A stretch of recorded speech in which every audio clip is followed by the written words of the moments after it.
All right, Doug and Bryan, take it away. Well, welcome everybody to Loothing for Dollars. This is episode 2 of season 2. As we mentioned last month, this is now going to be a once a month thing where we get together and we talk about the business side of loothing for a living. We spend a lot of time talking about the tools, talking about the techniques, and all of that type of stuff. But very often enough, we don't spend enough time talking about the living side of it and making a living doing this. So we're the whole concept behind this series is to have a kind of a, I hate to use the phrase, but have a safe space for us to say what we need to say and talk freely about the money side of loothing. We usually do Loothing for Dollars as a panel segment where we pick a subject and then we either have a panel of loots that have an opinion, or a special take on something, or something I know that have a particular slant on something to contribute about whatever the given subject is. And then we have just kind of a roundtable discussion about it. But today we're going to do something a little bit different. This is going to be a one-on-one with Bryan Parris. Bryan is in Knoxville, Tennessee, runs Parris Guitars. And I thought it would be really interesting to kind of peel back the onion on the evolution of somebody's business and start really poking through the weeds on some of the stuff that we don't usually talk about. When we do a shop tour, it's usually about the neat stuff in their shop and the tools and what does that do, and show us how this works, and this is how I do this, and this is how I cut my binding channels and blah blah blah blah blah. But when we do a shop tour today, we're going to do it more from the money side. When we talk about about things today, it'll be less about the craft and more about the money. And I thought it would be really interesting to be able to peel back that onion and kind of poke through the weeds on the business side of this. So Bryan, welcome. Thanks, Doug. Glad to be here. It's an honor to be a part of this, and I'm just thankful every day that I get to be in this business. And I think our story might be a little bit unusual, the way that we scaled this business. So hopefully it's interesting, and I guess we'll find out in just a little bit. Sure, yeah. So let's start there. You're in Knoxville, Tennessee, and you're running a multiple-looth shop that has been growing pretty rapidly. Before we get into the nuts and bolts of it, why don't we start with you, and why don't you lead me through like a brief synopsis of how you got to where you are now before we start talking about where you're going. And because you have a little bit of a different story about how you wandered into the looth, as I call it,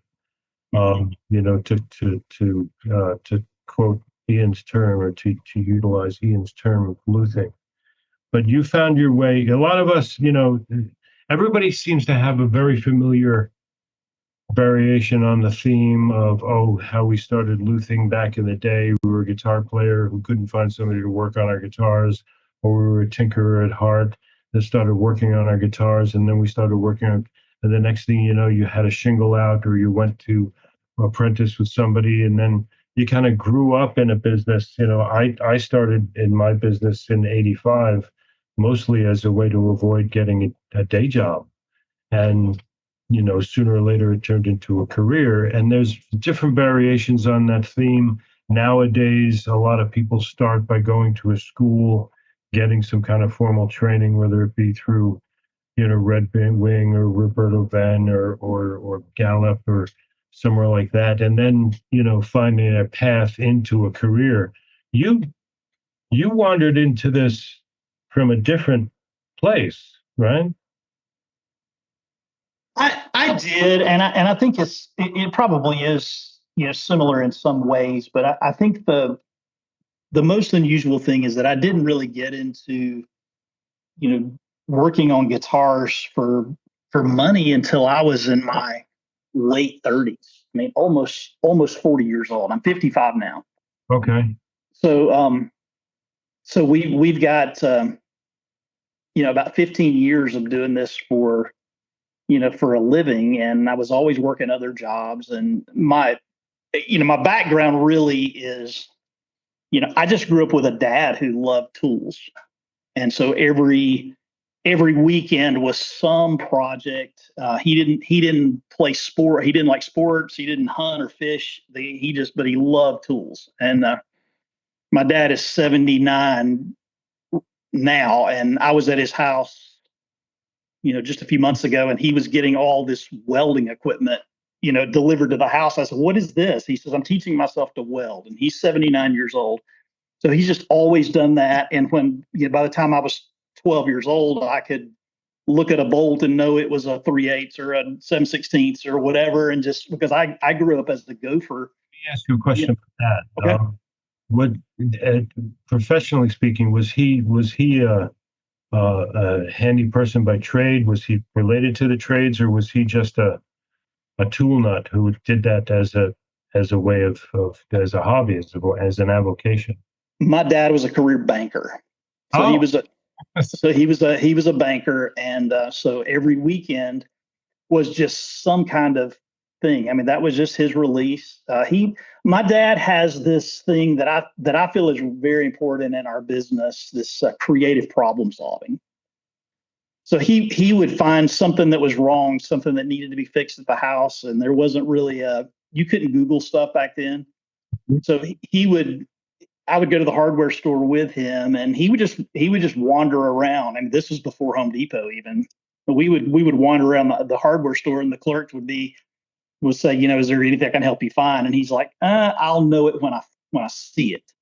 And so it's just, looking for, and he would look in, hardware, and he would look in plumbing, and, looking for some piece of metal, a certain size that he could use to repair something that was wrong at the house. So I kind of grew up with that, and just understanding that, just the value of working with my hands. And, thankfully I have, some of that, that same ability to, to fix things. I'm glad I can work with my hands. Not everyone can, but, went to, You grew up from a standpoint where, some broke, you glued it back together. You spent time trying to make things, better than they were, trying to fix things. You find something broken, you put it back together. My wife's uncle, pretty much, everything he bought got disassembled and put back together the way he thought it should have been when they made it. So, right. Yeah. And so I just grew up, around tools. And, my dad built big things. He built we lived in two houses. He built a big 25 by 25 workshop in the backyard, just so that he could have a place to do his stuff. He decided that he couldn't find we camped. We did like travel trailer camping, pull behind camping. He couldn't find the camper that he wanted, and so he built one in the driveway. He bought the chassis, and he built it from the chassis up, and built a beautiful camper. And he just figured out how to do things like that. And so when I left home, for college, and I was the only kid in the dorm with a toolbox, pickup truck and a toolbox. And I just always, found stuff to do. I've always had I went to school I was an English major in college, but I was preparing for the ministry. So I spent the first half of my life in the ministry, pastoring churches, and always really small churches. So I always had something going on the side. So I've roofed houses, and I've done websites, and always found something to. I've always been good at figuring out ways to make money.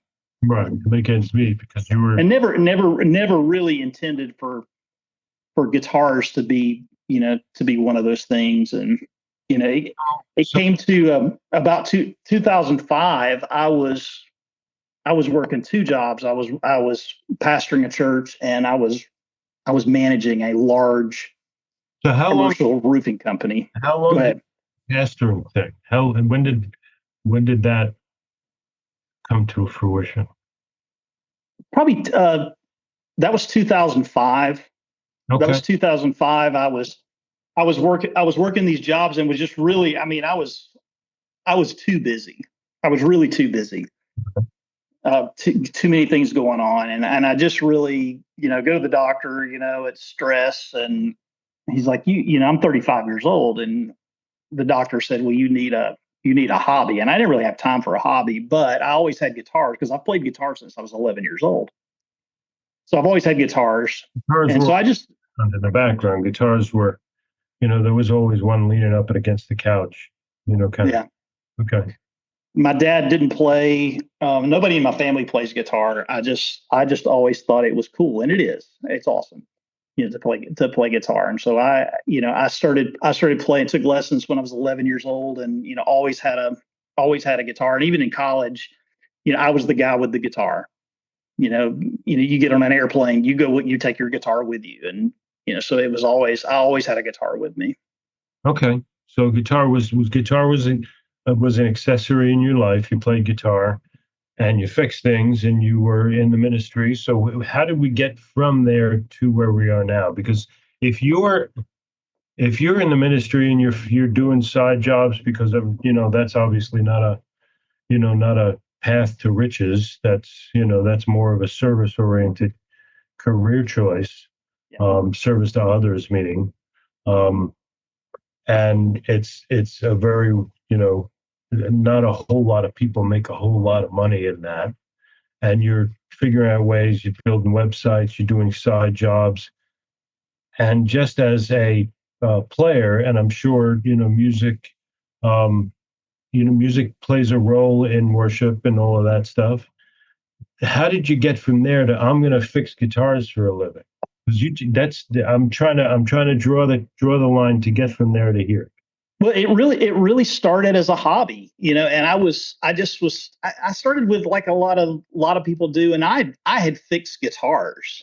My first repair was I was probably 19, and I played Washburn guitars in college, and they came with these cheap plastic saddles, and they would crack and all under the string tension, and so I had to replace a saddle, and I took it home, and took it to my dad's little shop, and I made a bone saddle on his bitch grinder, and so no sandpaper or anything. I just made this saddle, and I just remember thinking, gosh, that smell. What is that smell?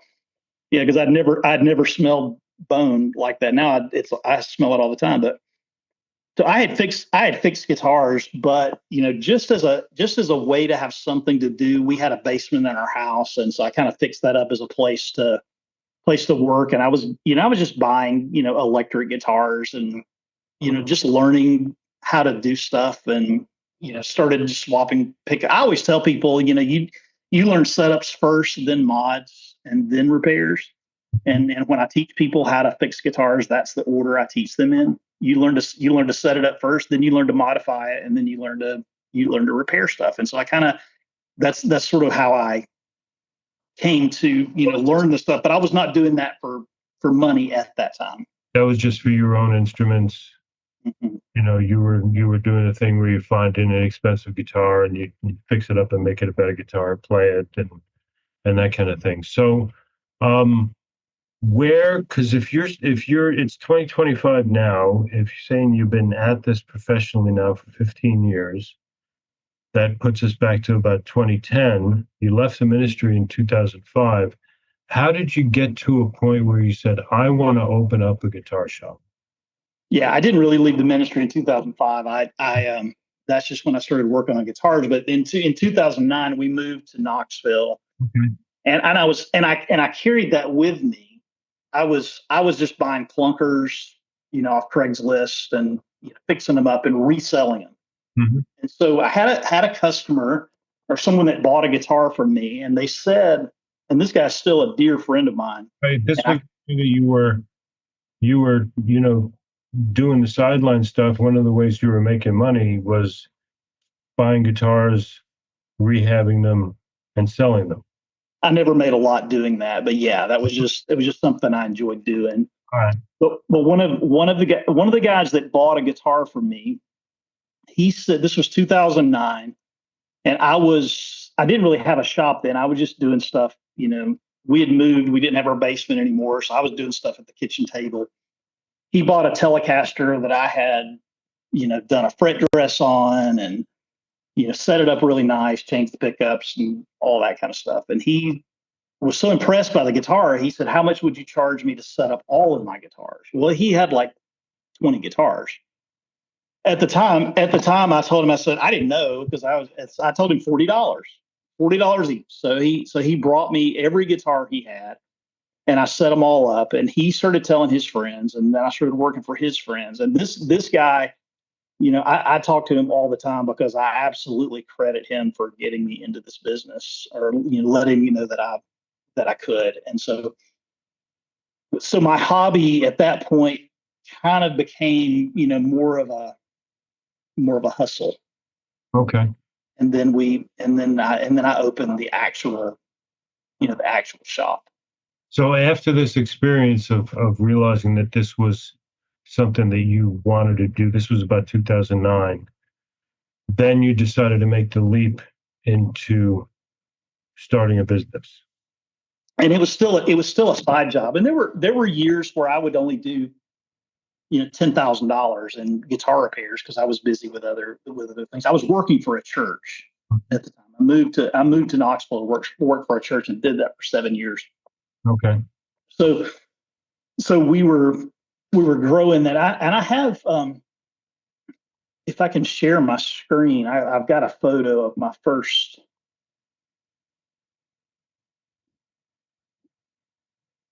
shop.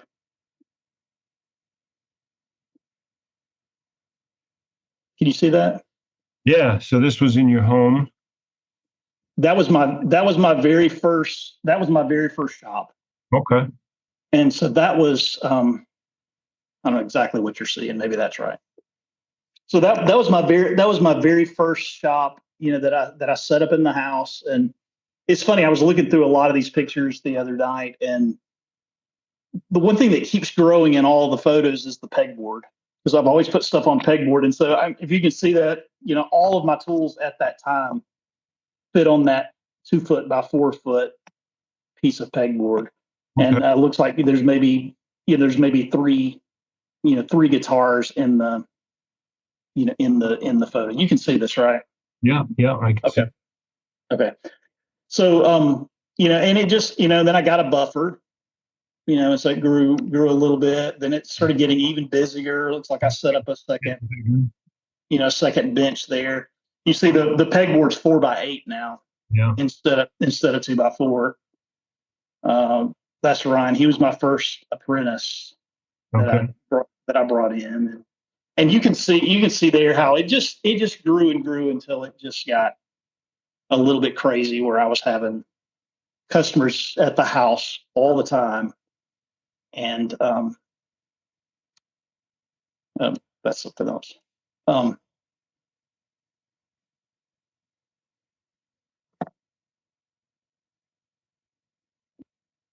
we're looking at a truck. Okay. Well, let me just say this, because it was about that time where I lost my job. Okay. That you lost the job that you moved to Knoxville. To Knoxville for. And so what I decided to do was just to get, I had to feed my family. I had to do something. I would have loved to have gone into the guitar business at that point, but I just couldn't really afford to. My wife doesn't work. So this is what I did. I started a pressure washing company. Okay. And this is what taught me about business. So let me ask you a question about this, because this is what you and I were talking about on the phone. At the point that you were loothing out of your house, it was a part-time, you call it a hustle, I call it a part-time business. It was a weekend business. It was nights and weekends. It was a second job. and it was, making some money. You're bringing in, whatever, $10,000, $15,000 a year. Loothing, it's enough to sustain itself, but it's not necessarily enough to sustain everything that you're doing. It's not, it's like you're at the point and was this at the point where you said, hey, this could be something? No, I think that at that point in my life, I was kind of giving up on it. Oh, really? I was. Well, I mean, to be honest, I'd never lost a job before. So that was a big hit to my, to my ego. And so, I know that, I mean, I wasn't diagnosed with depression or anything like that, but it was a hard few years, that I was just walking in circles in somebody's driveway with a pressure washer and just doing work. And I didn't know if I could do that, but what I did worked. And so it was a couple years into that a competitor, saw what we were doing with the company and offered to buy me out. Okay. So that's 2019. I was kind of at a transition. I still didn't feel like I could open a shop. Okay. But I did anyway. And so what's interesting is that I scaled this business in reverse of what most people do, because instead of going, full time, renting a space, I was tired of people coming to my house because they would come and they would knock on the front door and, the dog would bark and, we had a baby at the time and the baby would cry and it just was not a good situation, for people to ring the front doorbell to bring guitars. So what I did was I opened the shop in 2019 and also started another business that we hung Christmas lights on people's houses. So I already had the ladders and things from the pressure washing business. And this was right after you sold the pressure washing business. Exactly. You opened up a house decorating business and the guitar shop at the same time. At the same time. Did you run it out of the same space? Well, no. The Christmas lights was pretty much. It was very mobile. Okay. So I had storage units. I had three 10 by 20 storage units that we stored Christmas lights in. Okay. It's a great business. I won't get into all that, but it was a lease model where we owned all the lights and we leased the lights to the customer. And that's actually what kind of got me to the point where I could finally, be full time, because once that business grew enough, I was able to sell it and basically hire myself at the guitar shop. So in 2019, I knew that I was only going to be available. Christmas lights is only a 4-month commitment. Right. So from September to December, I was tied up and I didn't have any time. We were putting Christmas lights on 175 houses. Wow. And we had to do all that in 8 weeks. So what I did was I hired a guitar tech to run the shop for me 4 months out of the year. Okay. And he became one of my employees. Is still an employee. Is that the apprentice that we saw the picture of before, or no? No, that was Ryan. Ryan just worked. When I was working out of my house, getting really busy, I was behind on setups one weekend and I was needing some help. I mean, I had 30 setups, sitting in my living room, and just needed someone to. It probably wasn't 30. It was probably close to 20. So I asked Ryan. I had kind of known him from the internet, and so I asked him if he would want to come and help me, and he did. He came and helped me that day. So that just turned into a relationship where he just needed a mentor. So he came every Friday for about 2 years, and so he came and worked with me every Friday for 2 years, and I didn't pay him. I bought his lunch every week, but my deal was if you come, I'll always teach you something, and I'll buy your lunch. And so that's how I did that first apprenticeship. But no, he's got a real job now. Plus he lives in another county, but Okay. he did start a little side business fixing guitars, and he's actually very popular in that part of the county where he lives. Okay. So what I'm trying to get to here, what I'm trying to connect the dots with here is that when you when you sold the pressure washing thing, you had some funds available to start another business. And in the back of your mind, you knew you wanted to start the guitar business. You weren't yet confident in its ability to be able to do that fully in terms of sustaining itself. So you also opened up this Christmas tree lights business that you knew was gonna be just a part of the year business. So it was only going to consume 3 to 4 months of your life every year, which leaves you, another 8 months of the year that you can, or do guitar stuff. Exactly. So what I'm trying to get to is back then, was that following your nose to try to get to the guitar world, or did you sit down and plan this out? I did plan it out. And I knew that I didn't know how long it would take, but I knew that I could have a job as a full-time luthier 8 months out of the year. And then in that season where I was away, because we would, I made way more hanging Christmas lights than we made, fixing guitars. okay. So I had to do that because I knew that I couldn't just start and make enough money, because my wife has never worked, so we're not a dual income family. So whatever I did had to. So you approach this from the standpoint of, you had a plan to start two businesses, one that you already knew was going to outlast the other, because the goal was to be in the guitar business. The Christmas tree lights thing was something you could do to subsidize yourself while the other was growing. Now, did you have it in your mind when you started that the Christmas tree lights was going to be the thing that you left by the side of the road at some point, meaning you sold it? I built it to sell. You built it, so you started that business with the idea that you were going to sell it. And Yes. then the guitar business, you also were giving yourself a long enough runway to grow that business so that it would become self-sustaining. And That's a great way to say it. I like to use the analogy that I've heard other places. I won't take credit for it, but the notion of being able to jump into a business like the guitar business, you're trying to, is that the analogy would be jumping off the end of a dock into, a lake or a body of water. And the closer you can get that boat to the dock, the more the higher your chance of not getting wet when you do it.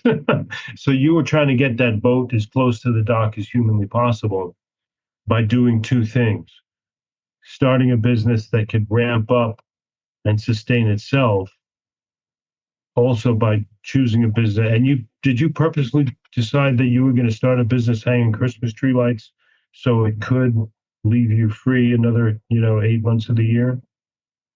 I had already started hanging Christmas lights as a seasonal offering for our pressure washing company. So, but I was smart enough to start that as two different companies, Mhm. so that when I sold the one business, I still had the other one.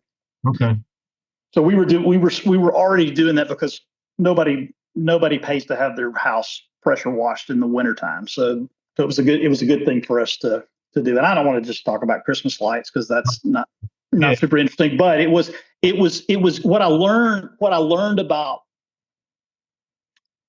business and building a business that's actually has enough equity that you can sell it someday, is that you have to have contracts and repeat customers. And That's one thing we did not have in the pressure washing business, but we did have in Christmas lights because we had the same customers year after year. Right. I started the business with a 3-year contract. So, I mean, we would let people out of it, but really they had to use us for 3 years because we owned the lights. Right. So if they wanted their lights back, they had to hire us again. Right. So when it came time to sell that at the end of 2022, the business had enough equity that it was actually worth something. Okay. All right. So now so you sold that business in 2022.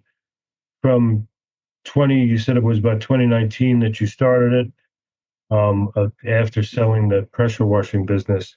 And this, along a second track, you're starting your guitar business, and you had rented a space because trying to do that in your house, you decided was not an ideal situation. So Yeah, we rented the space in 2019 because I couldn't have an employee working at my house. right. So I had to have an employee. So our very first shop was only 350 square feet. And is it in the same?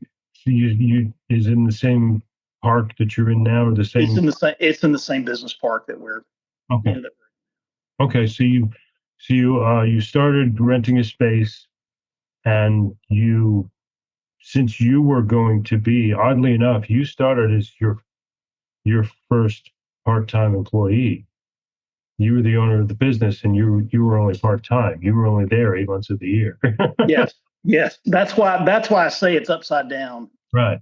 The way that I did it is that I hired someone and made myself a part-time employee. Okay. But and then it wasn't long after that I hired a second guy, and I have if I can share this again.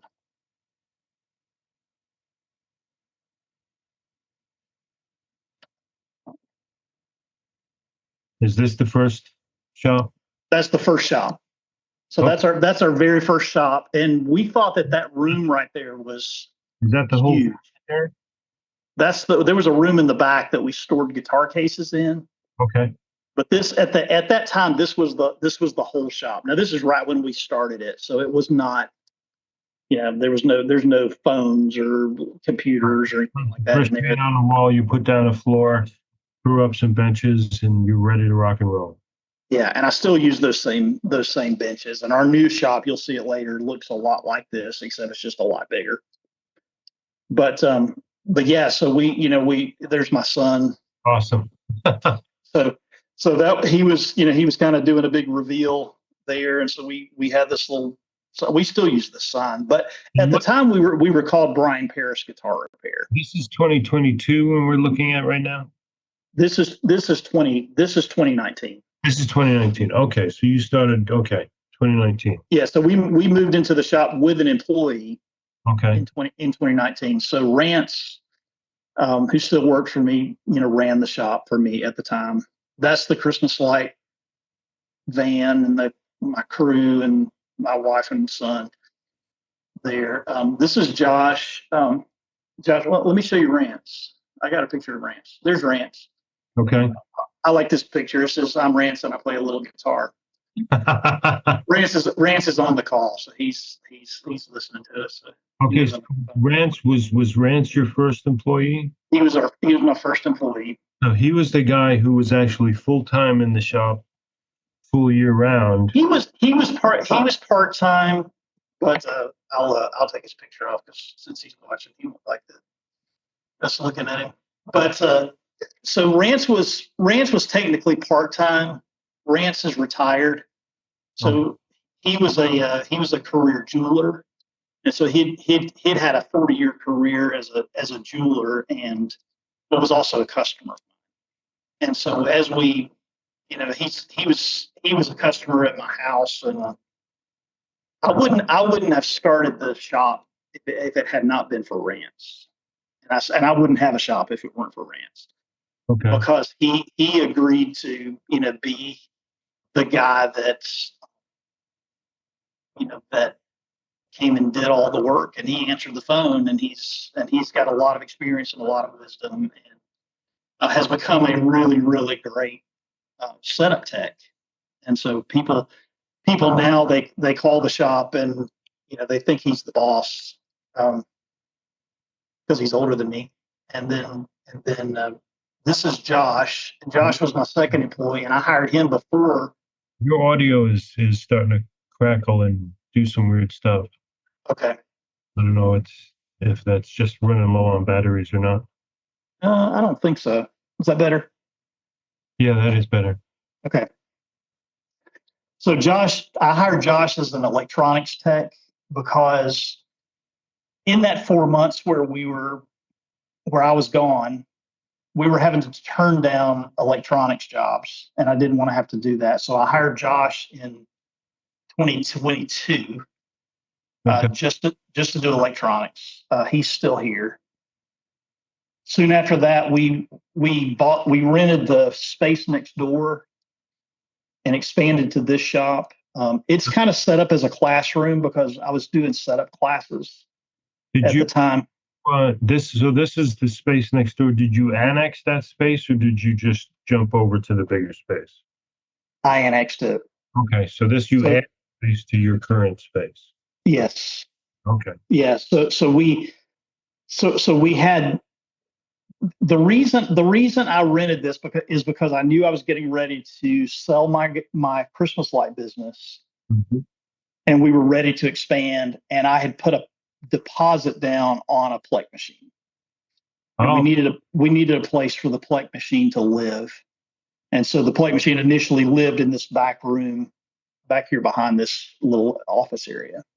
So as your plan started to come into focus, you had started by saying you started the Christmas tree light business with the end goal of selling it and letting that also become the capital by which you could launch this further. So this is part of that getting that boat close to the dock. Correct. So okay, so you annex the space next door. You put your deposit down on your PLEK machine. Correct. Okay. And then, well, I can actually show you that. Yeah, show me if you got pictures of that.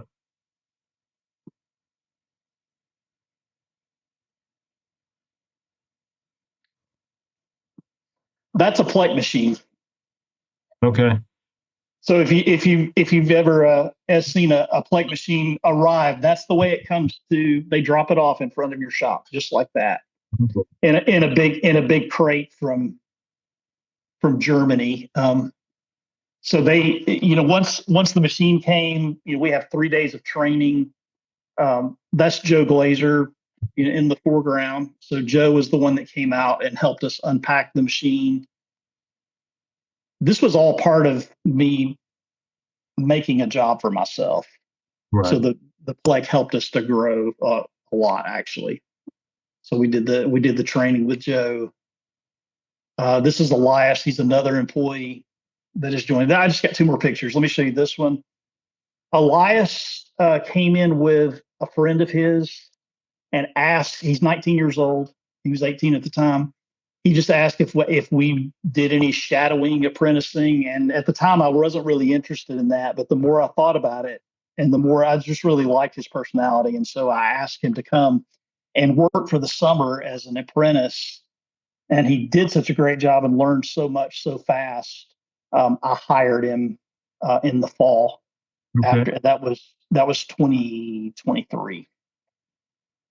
This is Tony. He's our newest employee.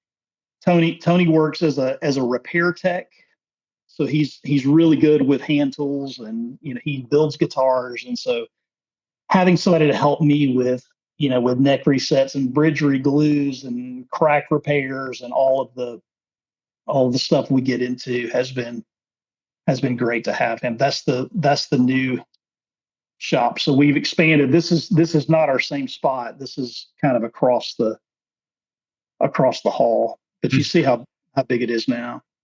That's where you are now, or that's where we are now. Okay, so this is where you are now. This is the new space. All right. And And that's the team. And I'll stop sharing now. Okay.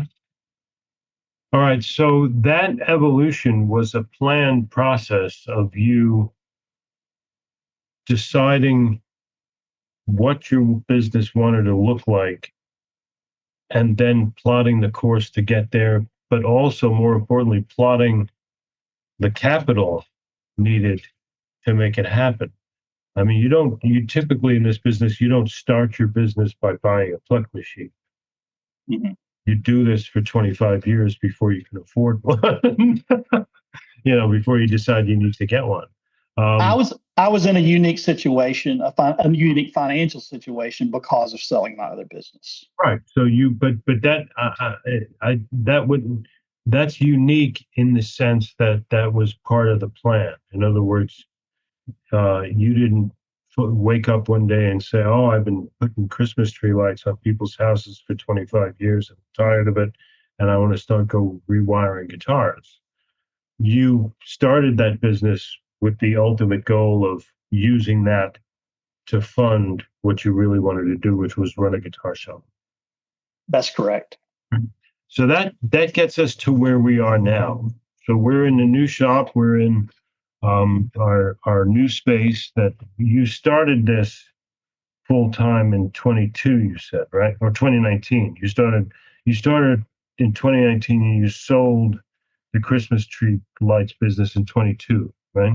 Yeah, it was the end of 2022. So yeah, I worked the whole year. Okay, so 2023, the beginning of 2023 comes along, and you have your new business, Exactly. and that was 2 years ago. We So, didn't have the PLEK machine at the time. We were still waiting on it. mhm. So I did have to, find some things to do in the meantime. So we started making we've got a business that makes guitar cables, and so we started making cables and selling those, and yeah, that's sort of a separate thing related to the guitar business, but we make really nice, expensive guitar cables that we sell online. I like the operative word, expensive. They are. I mean, they're. It costs a lot to make them, but there's nothing cheap about them. So Very cool. So so that's where we are today. So this evolution of this business was not, a work in progress. This was your plan. This was the end. This was the end game to get to the point where you are now. exactly. I never would have taken that leap without a. I mean, it is a leap. I mean, anytime you start a business, there's risk. Well, the business is fraught with risk. I mean, you wake up, every day. The act of being in business is riding a daily roller coaster from the heights of jubilation to the depths of despair more than several times a day, every day, probably before lunch. So that's what being in business is all about. Yes. Those of us who are interested in it are kind of addicted to that roller coaster ride by nature anyway. So so that we talked about, your unusual path into the guitar world, into Loothing, for the lack of a better phrase, and the long path it took you to get here, which I agree was an unusual path, but it was a premeditated plan. It wasn't, you didn't stumble your way through that. I mean, that's, to navigate your way through pressure washing and then hanging Christmas tree lights to doing Martin neck resets is not a straight line. But that was the plan that you signed up for. That was the plan you laid out, um, from the get-go. So now that you're here, let's talk about the business as it sits. When I saw the pictures of your first space, and I'm sure when you look back at it, you probably grin at the idea of looking back at it and you say, "Oh, how Spartan that felt," looking back at those pictures. Because you see your first shop, it starts as a little bench. I've got pictures of our first shop, it's a bench in the corner of the room, and it grows and it grows, and then it cobbles another room. At one point, our first house wound up looking like a submarine. There was so much stuff in it.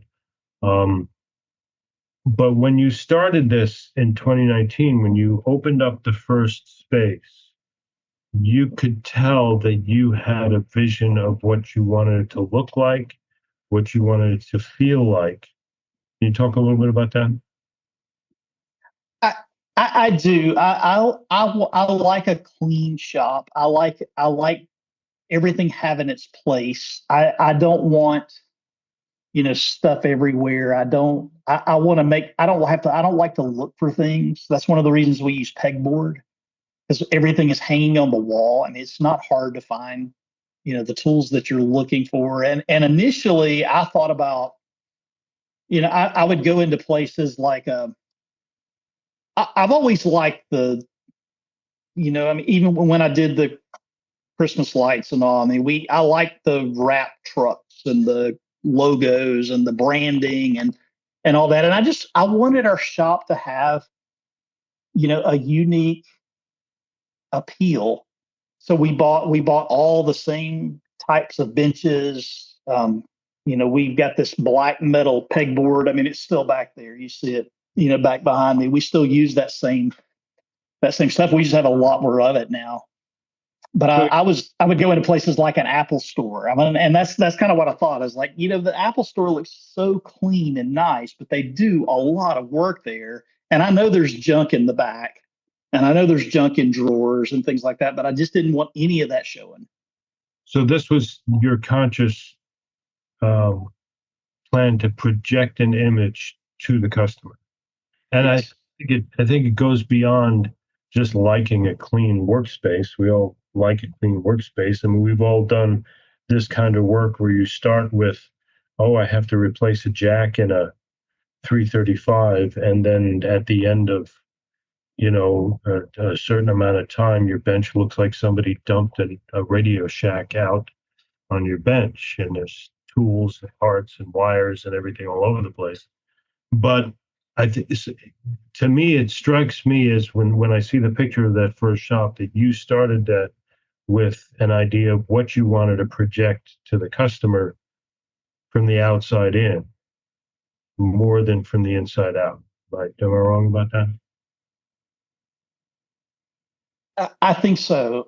I just really, my thoughts were that I didn't just want to start a guitar repair business. I didn't want to just fix guitars. I wanted to start a company that repairs guitars. And so I started looking at it, from a branding perspective, and what kind of look do we want to have, and what do we want to project to the customer. And everybody comes in and they're always like, this is a really cool shop. This is a really clean shop. I mean, and people say stuff like that, and I think it does give an impression. Whether it matters or not, I don't know. Oh, I think it matters. I think it matters a lot. I hear it all the time. I mean, everybody knows, what our shop looks like, and outside of the size of it, but no matter what shop we've ever run, whether it was this one or the ones that preceded it, we've always run it from the same perspective as you have.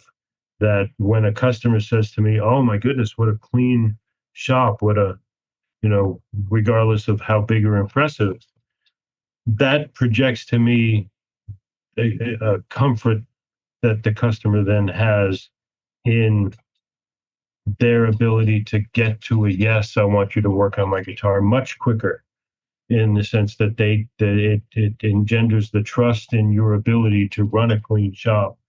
I have heard countless of times, and I won't suggest who they are, but countless of times, um, customers who've come to us that have had work done by lots of other shops in our area, hearing the stories of how they would walk into that shop and one of their guitars was put down on, what looked like somebody dumped their tool chest out on the bench.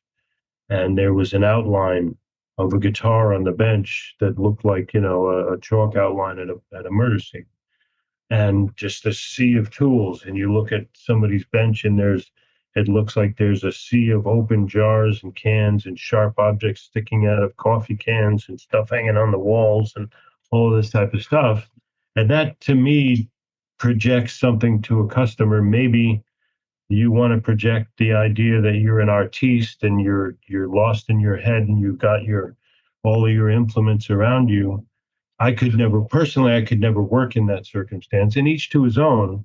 But from a customer standpoint, I can see that very easily when you step into your shop, that you want the customer to know that this is this is a workspace that's competent, clean, and your guitar is going to be safe here. That's what that's Right. Right. And I love our new shop because everything is visible. I mean, like even our walls. I mean, you see it's all glass. The whole front of our shop is glass. People can walk by here on a Saturday and they can see what our shop looks like. And so we're we don't leave guitars out here. I mean, there's one guitar hanging back there. That's that Taylor we fixed up with that Go acoustic audio system. So that's the only guitar that hangs out here. But everything is put away. Everything is cleaned up. Well, I think The guys, having a fishbowl of a shop kind of almost forces you to clean up at the end of every day if you want the customer. Yeah. So that's an interesting thing there.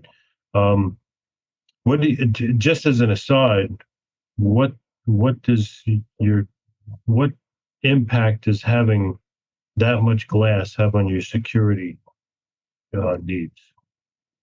well, I mean, one thing is we don't keep guitars out in the main area. So we try to keep things, as far as people know, they look through the window and it's a guitar repair shop. People bring them in the morning, we fix them and they take them home. Okay. They don't realize that there's 60 guitars in the back room, Right. that we've got locked up. We have a security system. It's monitored. We've got motion sensors and cameras and all that stuff. So, I mean, Plus, it's a pretty safe shopping center. yeah, and you're not keeping guitars out in the main shop at night.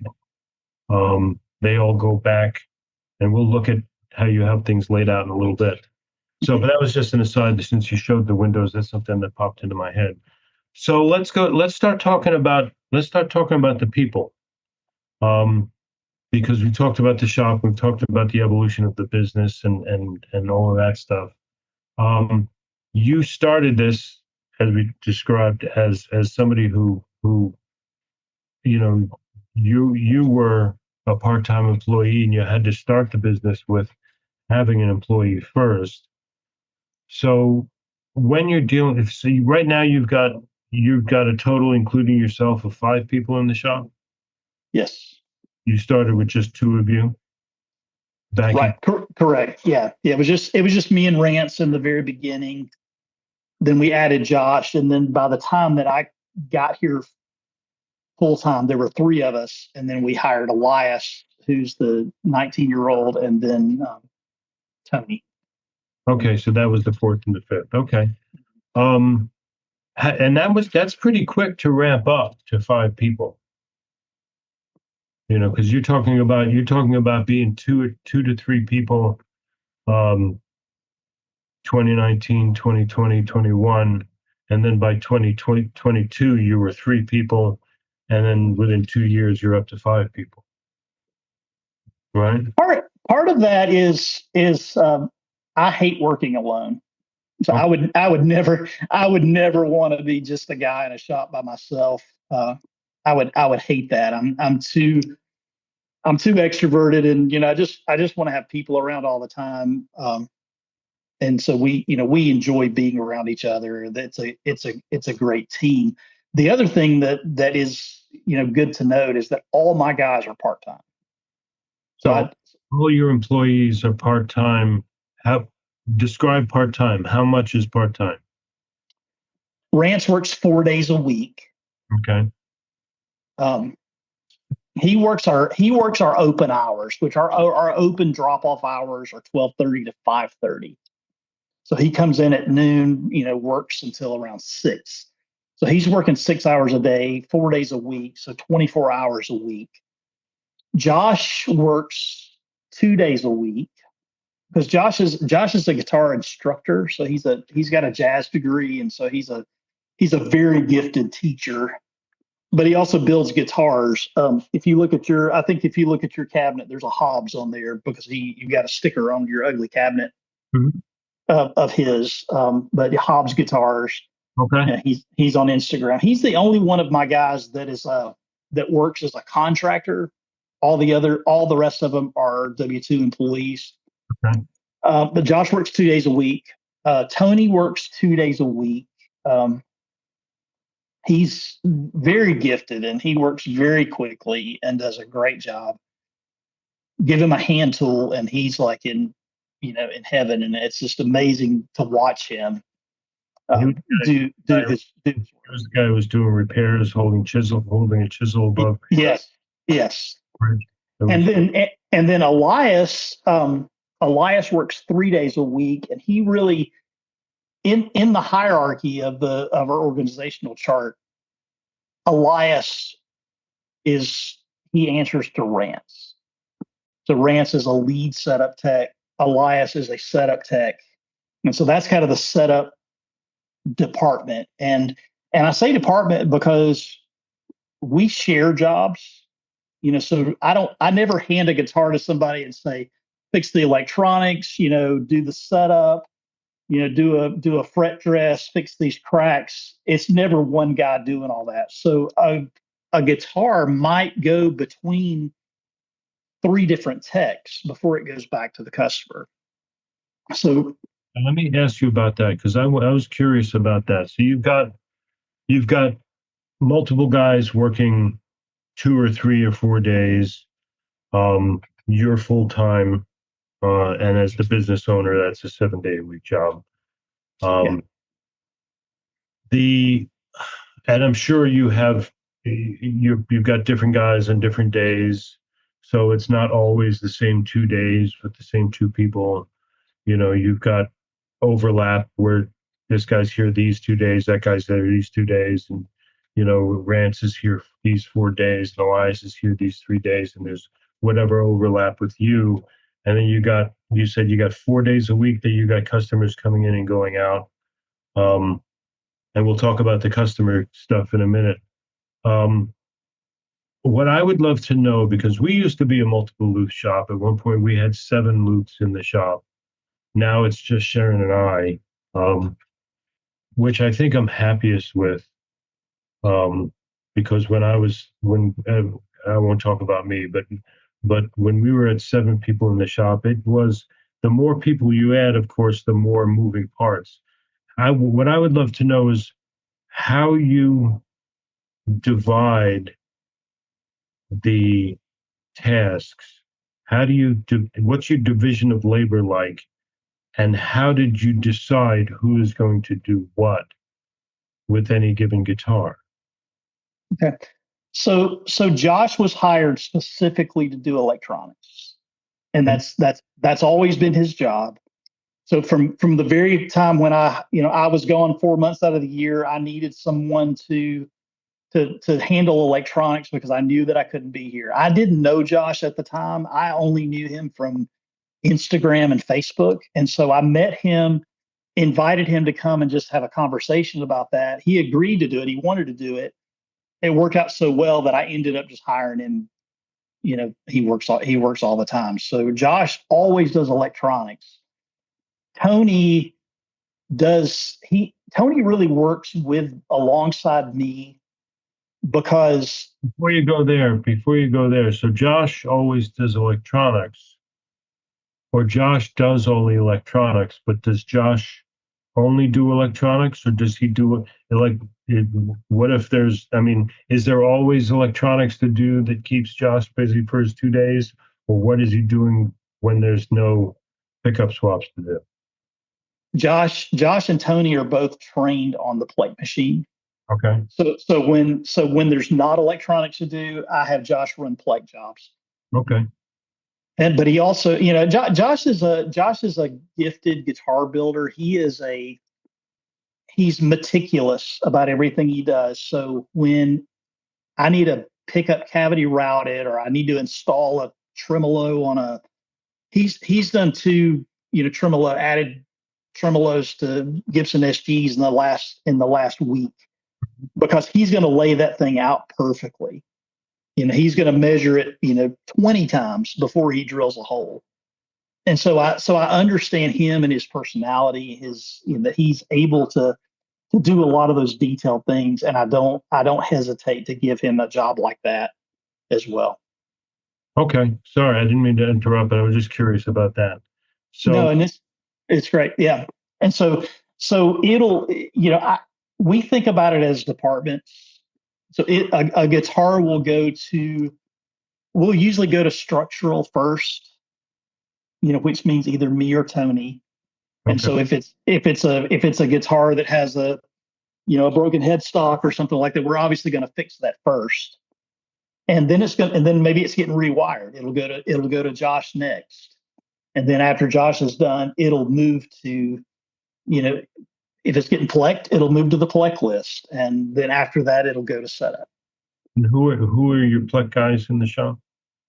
Me and Tony and Josh are all three trained on the PLEK. Everybody's trained on the PLEK. Everybody understands the PLEK, but the three of us are the ones that I know I can hand a guitar to. They have time to do it.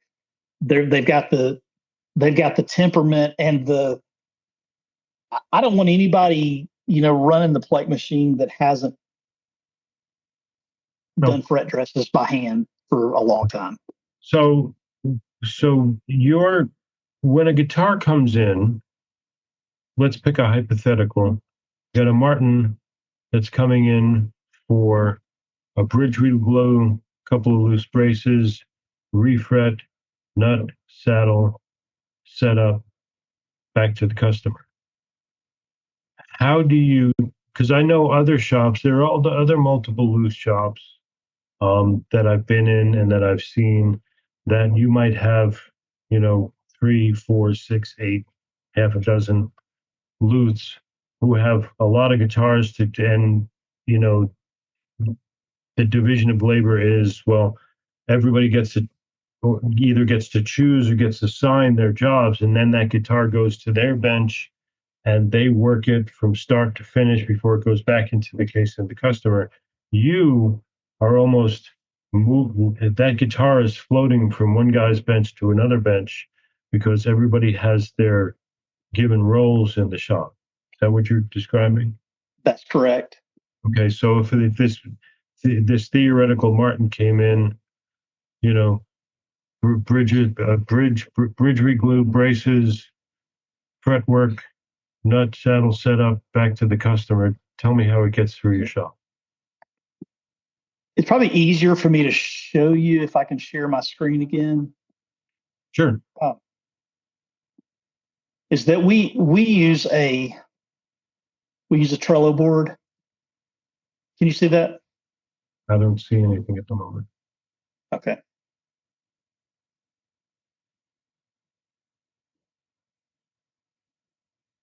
Oh, so you're using ShopFlow? No, I just call it ShopFlow. We called it ShopFlow because we tried out Blazer's ShopFlow program, and it wasn't right for us. This is a free software called Trello. Okay. And we use it this way. So I've got we have an invoicing software that we use, that when we create a quote for the customer in the invoicing software, we use Zapier to link to Trello, and Trello creates a card. And so if you can see, there's one right here, Bob Goebel, it's a Gretsch, solid body, electric, it's getting tuners. If we open that up, that's not a good example, but all of these guitars, there's a D42 that's getting a setup and an Anthem install. So we know that it's getting these four things. Mm-hmm.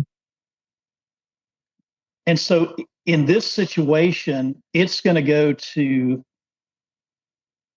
Rance is going to do all of this. And it's actually on his list. See this Caleb Posey Martin D42, it's on his list because Rance installs LR bags for us. So he knows that, but in the situation that it was getting a PLEK job, it would go to the PLEK list first. And once the PLEK is checked off, whoever does that, it will move it to Rance's list. Well, if we look at the top of Josh's list there, you've got a guitar there, a Telecaster that's getting wire and PLEK. So that is going to go to be PLEKed first or after the rewired. In this situation, I decide where these jobs are going first. So that's what I'm trying to get to. So when a guitar comes in, you're the foreman who's divvying up the work. You're saying you're going to do this, you're going to do that. This goes to this person, then that person, and you're deciding on the division of labor and disseminating the work outward to everybody who has their specialty. That is correct. And in that particular situation, Josh will get that guitar first. He'll do the rewire, and then he'll physically move it. And I'll move it so you can see what that looks like. But you can take it, and it's that easy to drop it on the PLEK list. Mm-hmm. And that's all he has to do is just move it over. And then once the PLEK's done, it'll go to Rance's list because Rance handles the setups. Okay. He distributes some of those setups to Elias. So Elias already has one thing on his list for Wednesday when he comes in. Okay. All right. So that's how you're deciding that at the intake of the instrument. When you book the instrument, you generate your work order through your software that you're using, and you determine the path from one bench to the next. Yeah. For each person's thing based on what it needs. So if it's getting structural work, it's going to Tony before it might go to whomever puts in the frets, after the bridge and the bracing work is done. Then when it needs frets, it goes to the frets, and that, how much involved in the PLEK. Do you use the PLEK machine for surfacing boards and that stuff too, or are you doing that stuff off the PLEK, away from the PLEK? We do use the PLEK machine for that.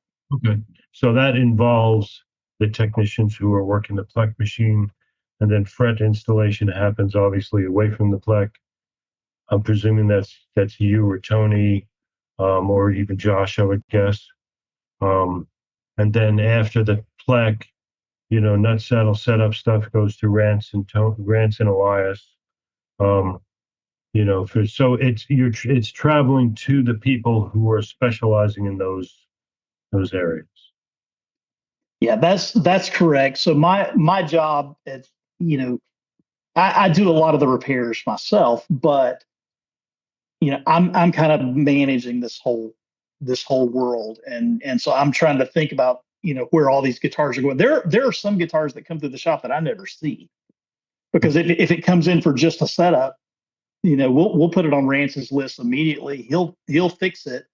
He'll invoice the customer. The customer will come in and pick it up, and I never even saw that guitar, which I kind of like. One of the things that I'll say, having these guys in the shop, and especially the way that I grew this, is I've had to put a lot of trust in these other guys.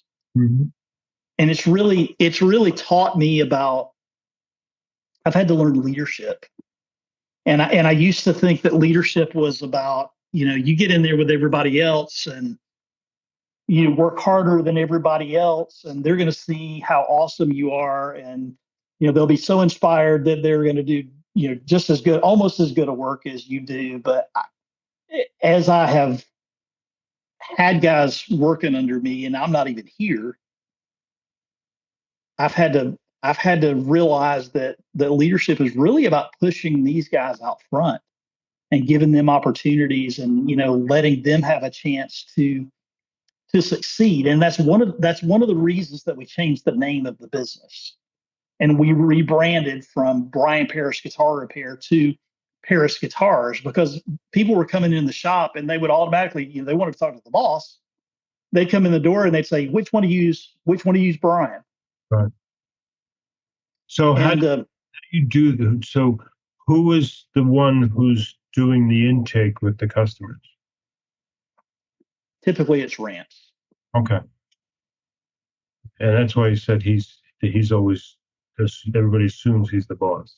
Yeah, that's right. He looks like the boss. All right. So he's actually he's also responsible for the customer contact, booking in the guitars or doing the evaluations. When the customers come to pick them up, he's dealing with them transactionally at the end. Correct? Either he or myself. But Okay. yes. Okay. All right. So that's the kind of the employee bit. We got, I think, everything about that. Let me ask you some. Can we? I wanna, because we've been talking for a little while now, and I want to start, since we're still talking about employees. I want to do that as part of that, but I want to start talking about money. And since we're talking about employees, we'll start with the employees. Um, when you're running a multiple loose shop like this, how do you determine how you're going to pay someone and what you're going to pay someone? I have a bit of a rule that I try not to let the amount of money I pay an employee be more than 50% of what the total job is. But So I was curious about that before we get to there. And before we look at a formula, you're running a multiple loose shop. You got 4 paychecks going out the door, and if you have a guitar that's in for multiple things, 5 paychecks including yourself. But as the business owner, you know that you're the one who gets to eat last. But if you got a guitar booked in, that euphemistic guitar, bridge re-glued, that Martin with the bridge, braces, frets, nuts, saddle setup, you have a total of 5 people who have to eat off of that plate. And the way that guitar is wandering through the shop, first going to this looth, then going to that looth, then this person does that, then that person does this before it winds up back at the customer. And this is a curiosity on my part, because I'm really curious into how that works out, if you've worked that out from a business standpoint. You see other shops where you have 5 luthiers, and of course everybody, whether or not it's somebody distributing the work or not, somebody takes that Martin to their bench, they do the bridge work, they do the brace work, they pull the frets, they hammer the frets in, level crown, nut, saddle setup, done, back in the case. He can justify his existence by saying, I spent X number of hours on that guitar for a ticket that was X, and he may, whether or not he's getting a percentage of the ticket or whether he's getting paid hourly or however it works out. In a shop where you have a multiple loose shop and you have that one plate, that one job, that a number of people are eating off of that plate, how do you determine what you're paying people and how it affects the profitability of that job? Okay, so I have 3 different pay. I have 3 different ways that I pay guys. Okay. And I've negotiated with each one of them for how they want to be paid, and given them some options. And it started way back in 2019 when I hired Rance.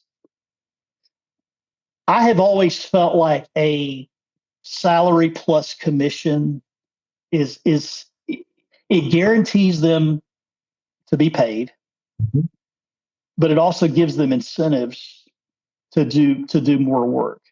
Yeah. And so, and I've had jobs like that, where I like salary plus commission. That's my favorite way to be to be paid. If you're really good at your job, you don't really mind doing 100% commission. If like I've been in sales jobs where I've I didn't mind that, because I knew that I was going to have a high success rate. But so when I hired Rance, I didn't want him because we opened that first shop not knowing who was going to come through the door.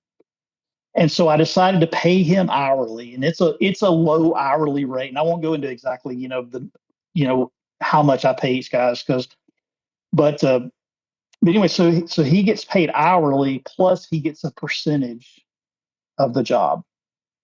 And so I could easily just say, I'm going to pay you 50% of the job, and it would come out almost exactly the same as his hourly plus commission. And so I think we've got it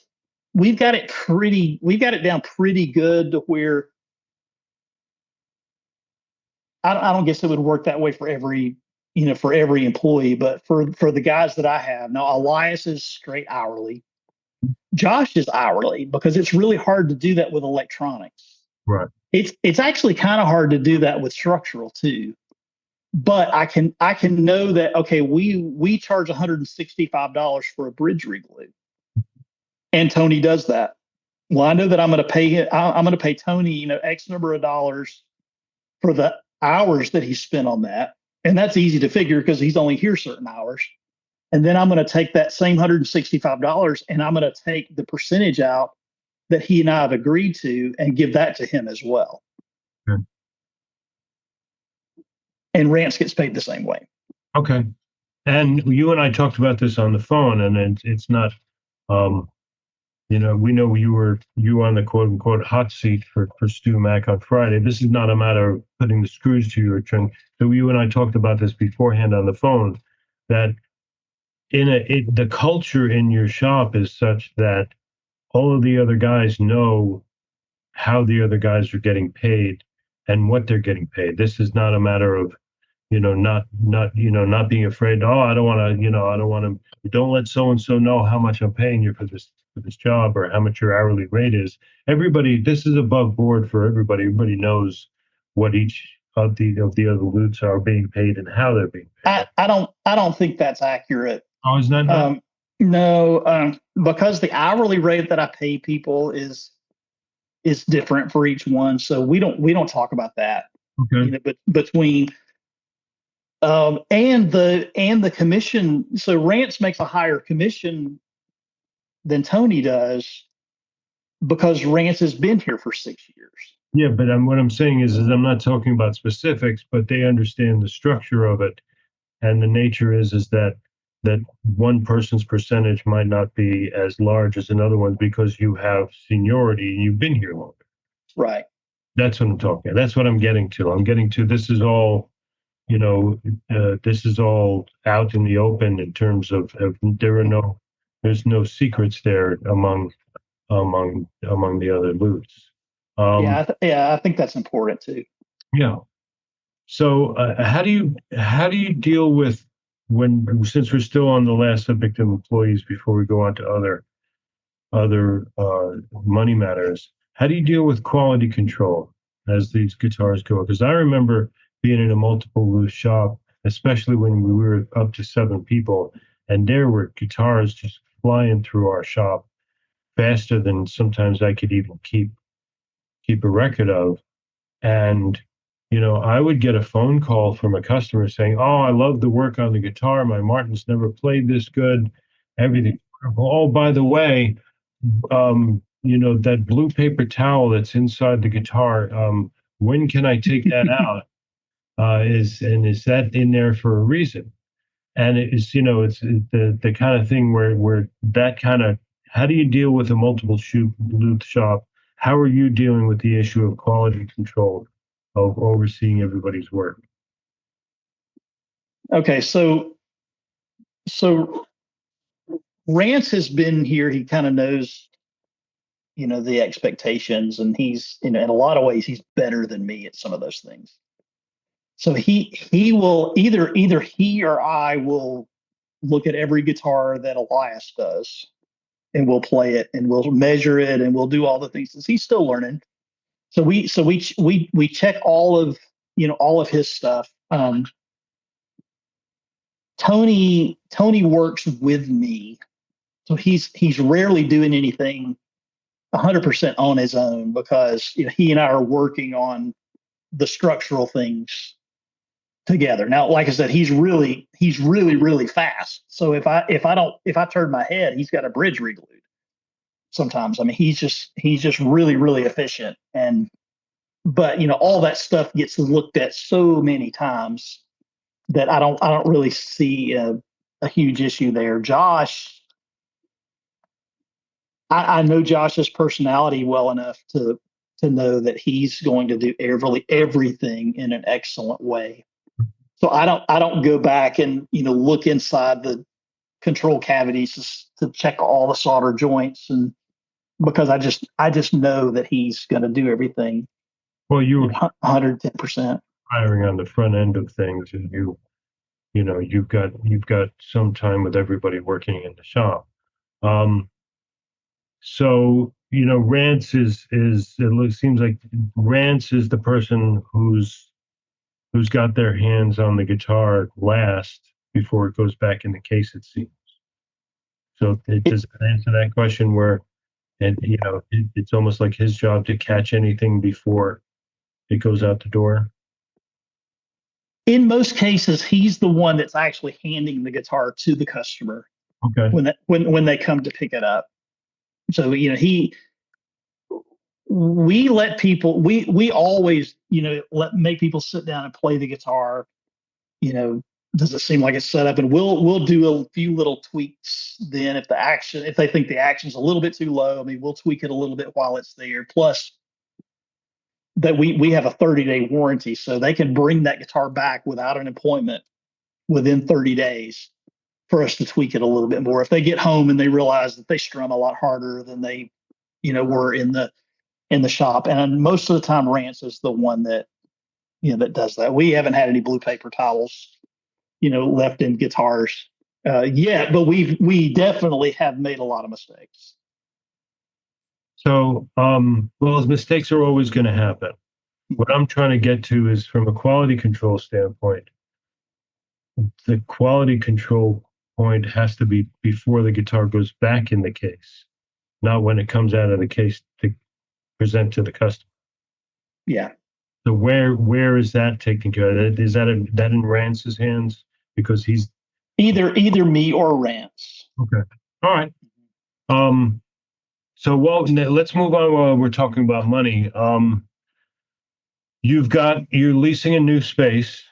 You moved from the smaller space to your smaller space that you started with, expanded into next door, and now you've moved into a completely new space.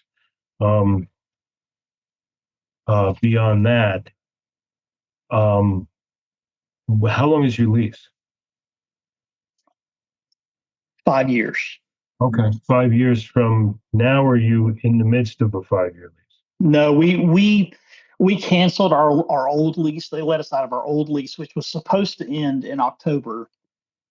So when we moved over to this space, I didn't have the capital to do the upfit here, so the landlord paid for all of this. So all of the paint and the floors and the new ceiling and we got really nice. I turned these lights off because they're so bright that they're just right in your face if I didn't. But so I'm sitting I've got a light in front of me, but these back here are brand new that the landlord paid for. And so we gave them a list, and we were able to tell them where we wanted electrical outlets and where we needed all the stuff, and they did all the work. This room that I'm sitting in right now used to be 2 offices, so they took a bunch of walls out right here because this was just a big office suite. So to give us this big room, they paid for all of the renovations in exchange for a 5-year lease. Right. So very often, and this is just a side topic. At some point, we're going to do a Loothing for dollars just on leasing space. But generally speaking, the three factors that you're going to be looking at when you're looking at a lease is you're looking at dollars, you're looking at terms, and you're looking at build out. And those three levers, so to speak, or those three legs of a stool get longer and shorter depending on the other legs. So if you're, paying a very low rent to start with, chances are you're not going to get much of a build out from your landlords. It's going to be your responsibility if your rent is lower. The higher your rent, the more you would expect them to build out for you. And of course, that depends on you're in a business park where you have a management company and or ownership that are involved in lots of moving spaces that people are probably moving in and out at different leases, and as leases end, other leases starts, tenants come and go. So that it's part of the nature of that business park model anyway. um, so when you signed up for the lease, uh, the length of the lease was also one of those terms where they wanted you in there for a good 5 years. They didn't want to do all of this work to sign a 1 or 2 year lease and have you wander off, and then they have to, then in the end of 2 years they have to go back to turning a guitar shop back into an optometrist space. So there are all those different factors within a lease that you negotiate. So you got a 5 year lease. All of the leasehold improvements were the responsibility of your landlords, because of the length of your lease. So that was a nice thing to have in the new space. Um,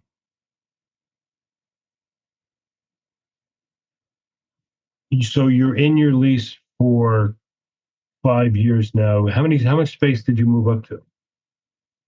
1,100 square feet. Okay, from what were you in before? Did you say six? We had a total of about 750 between the two suites that we were leasing. Okay, so you went up by a good 40%. Mhm. Does it feel like you can stretch out, or did you fill it up right away?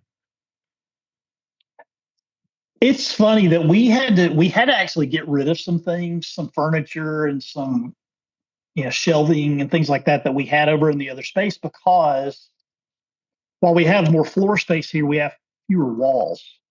So we Okay. didn't have the same amount of places to put benches and shelves and the retail stuff and the toolboxes and all that. So we did have to. So in some ways, it feels like we're downsizing a little bit, but when you look at this room right here, it's pretty awesome.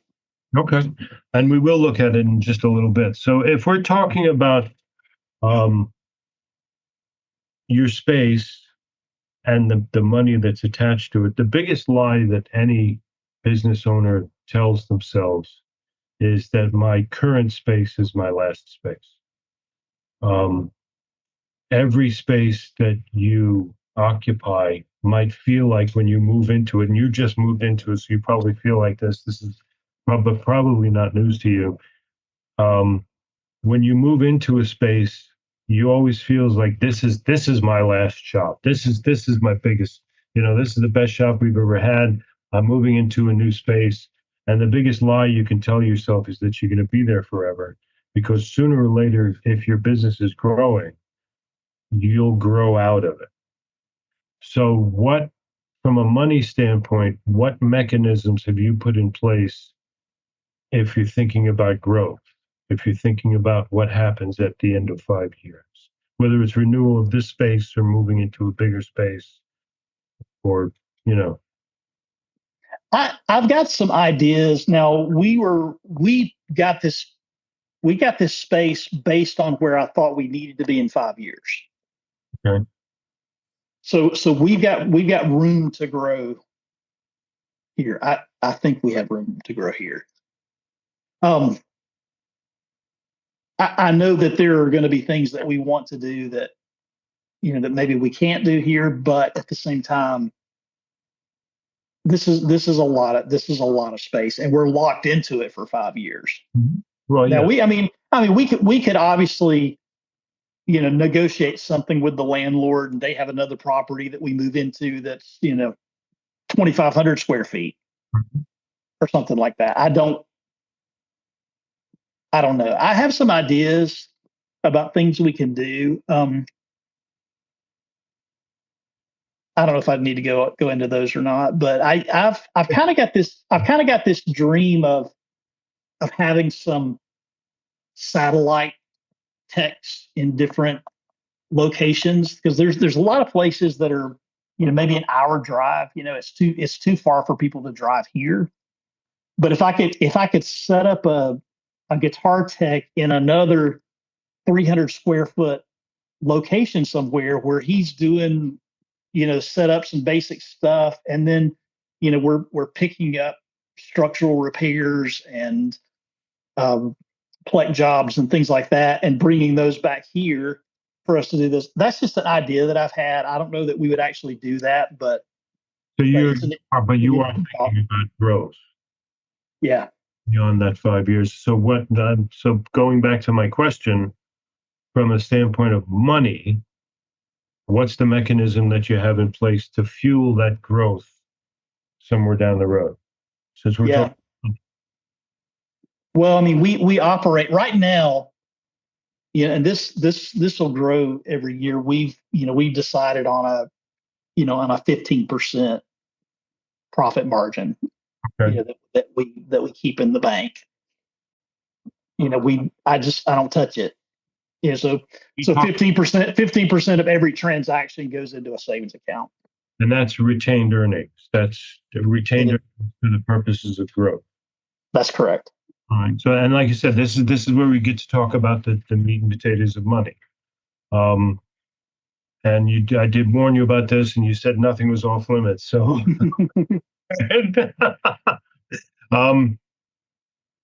so you've got a profit. You're talking about retained earnings, not necessarily profit, because there's a difference between the two. You're taking your 15% of your total transactions, which of course is part of your profit, and you're setting it aside for growth, for future growth. And that's what in business, you would call retained earnings. Correct? Yes. Okay. How do you deal with cash flow in a business like you've got, in a structure you have of multiple loots, customers coming in, obviously paying for work as it comes and goes transactionally. So how do you deal with that from the standpoint of how does cash flow through your shop? Well, 95% of people pay with credit cards. Okay. And we process those through Square. Okay. Square has savings accounts that you can set up, and that's where that 15% goes to one savings account that it actually belongs to Square. It gets a 1% interest, which that's actually not terrible, Right. Comparatively speaking, to open a savings account. We also have a savings account that holds out 10% of every transaction, which is for sales tax, because we're collecting sales tax on that. So that gets drained every month, so we can pay our sales tax liability. Then we have another account that we just use for rent. Now, I will say that bookkeeping and money management is not a strong suit for me. It's just not. It's not a easy part of my personality. I get, But and I was going to ask you that next. Who does the books? we have a bookkeeper, so I hire a bookkeeper. Okay. He gets paid $250 a month to keep me straight. And how often do you meet with your bookkeeper? I don't necessarily meet with her. We we correspond all the time, mostly by email. Okay. So sometimes I feel like I work for her because she asks me a lot of questions all the time. So she has some kind of software that she goes through our. Oh, has she ever asked you who Stuart McDonald is? Who's this guy, Stuart? No, but she will ask. Stu Mac, yeah. She will ask me. She'll send me a list of maybe 50 transactions every month, and she wants me to go through and it's just, what is this for? And so I just make little notes. Well, that's for her to categorize them so she can do her job. Exactly. So that's your bookkeeper is doing the job of keeping the books. Who's doing the job of deciding what you spend money on? That's me. Okay, so you're the budgeter. You're the budgeter in chief. So and I do that primarily through those accounts. okay.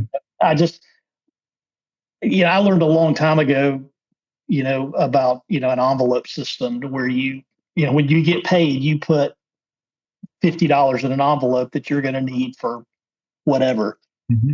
And you got all of these envelopes. And for me, those savings accounts are like those envelopes. And so I know that if I don't put it aside, it'll get spent in the wrong place. Right. So you're operating a cash flow system that's similar to Chad Kirby's thing. Exactly. I'm looking at Chad right now. He's right here at the top of my screen. Hey, Chad. Chad's very proud of you. I got a big smile on my face hearing that. Okay. Yeah. And I did read the book Profit First, and I don't do it as as organized as Chad does, but I know enough about myself that if I don't set money aside, mm-hmm. that it'll get spent. Which is your bigger expense, your rent or your employees? Employees. Okay. How often? By far. I want to ask you a question. I don't mean to ask it in a loaded kind of way, but as a business owner, how well do you know your numbers? And I'm not going to ask you what the numbers are, but how well do you know your numbers? I know our monthly revenue very, very well. Okay. And I know how much we're saving for that profit account. So so I have and what I've learned about myself is that if I can put it on a computer, I can keep track of it. Okay. So I have a piece of software that it has listed out our monthly revenue and growth for the last 5 years. Okay. And so you have basically a program that's giving you the signposts, the big picture numbers, gross revs, you know what your percentages are for profits, and it also has our revenue goals. Okay. Tied to that. So we can we know I really do know my numbers well, because I know our average ticket, and I know our average customer value, knowing that most people are going to come here twice in a year. And so if somebody, our average ticket is not as high as someone who's doing like mostly structural repairs, but our average ticket is about $290. Okay. So if we figure, if we want to grow our revenue by X number of dollars, we need X number of new jobs for that month. And so we have thought through how many new jobs or new customers do we get from an email campaign? How many new jobs or customers do we get from a boosted Facebook post or an awareness campaign? Or what happens if we have lunch with one of our partners, and all that stuff adds into marketing and the business growth. And so what we're trying to do, and I don't know if this is big or small, because I don't really compare myself to other shops, because in business you're really only competing with yourself. Well, it's true. Yeah. And I don't know that these kind of conversations in Loothing happen very often, which is what Loothing for Dollars is all about. Purposes of having these conversations so that we can kind of get into the weeds. It's not a matter of, oh, Brian's method is what you should follow, or Chad Gerby's, cash flow system is what everybody needs to be doing. It's a matter of looking at how different loots do different things and how much.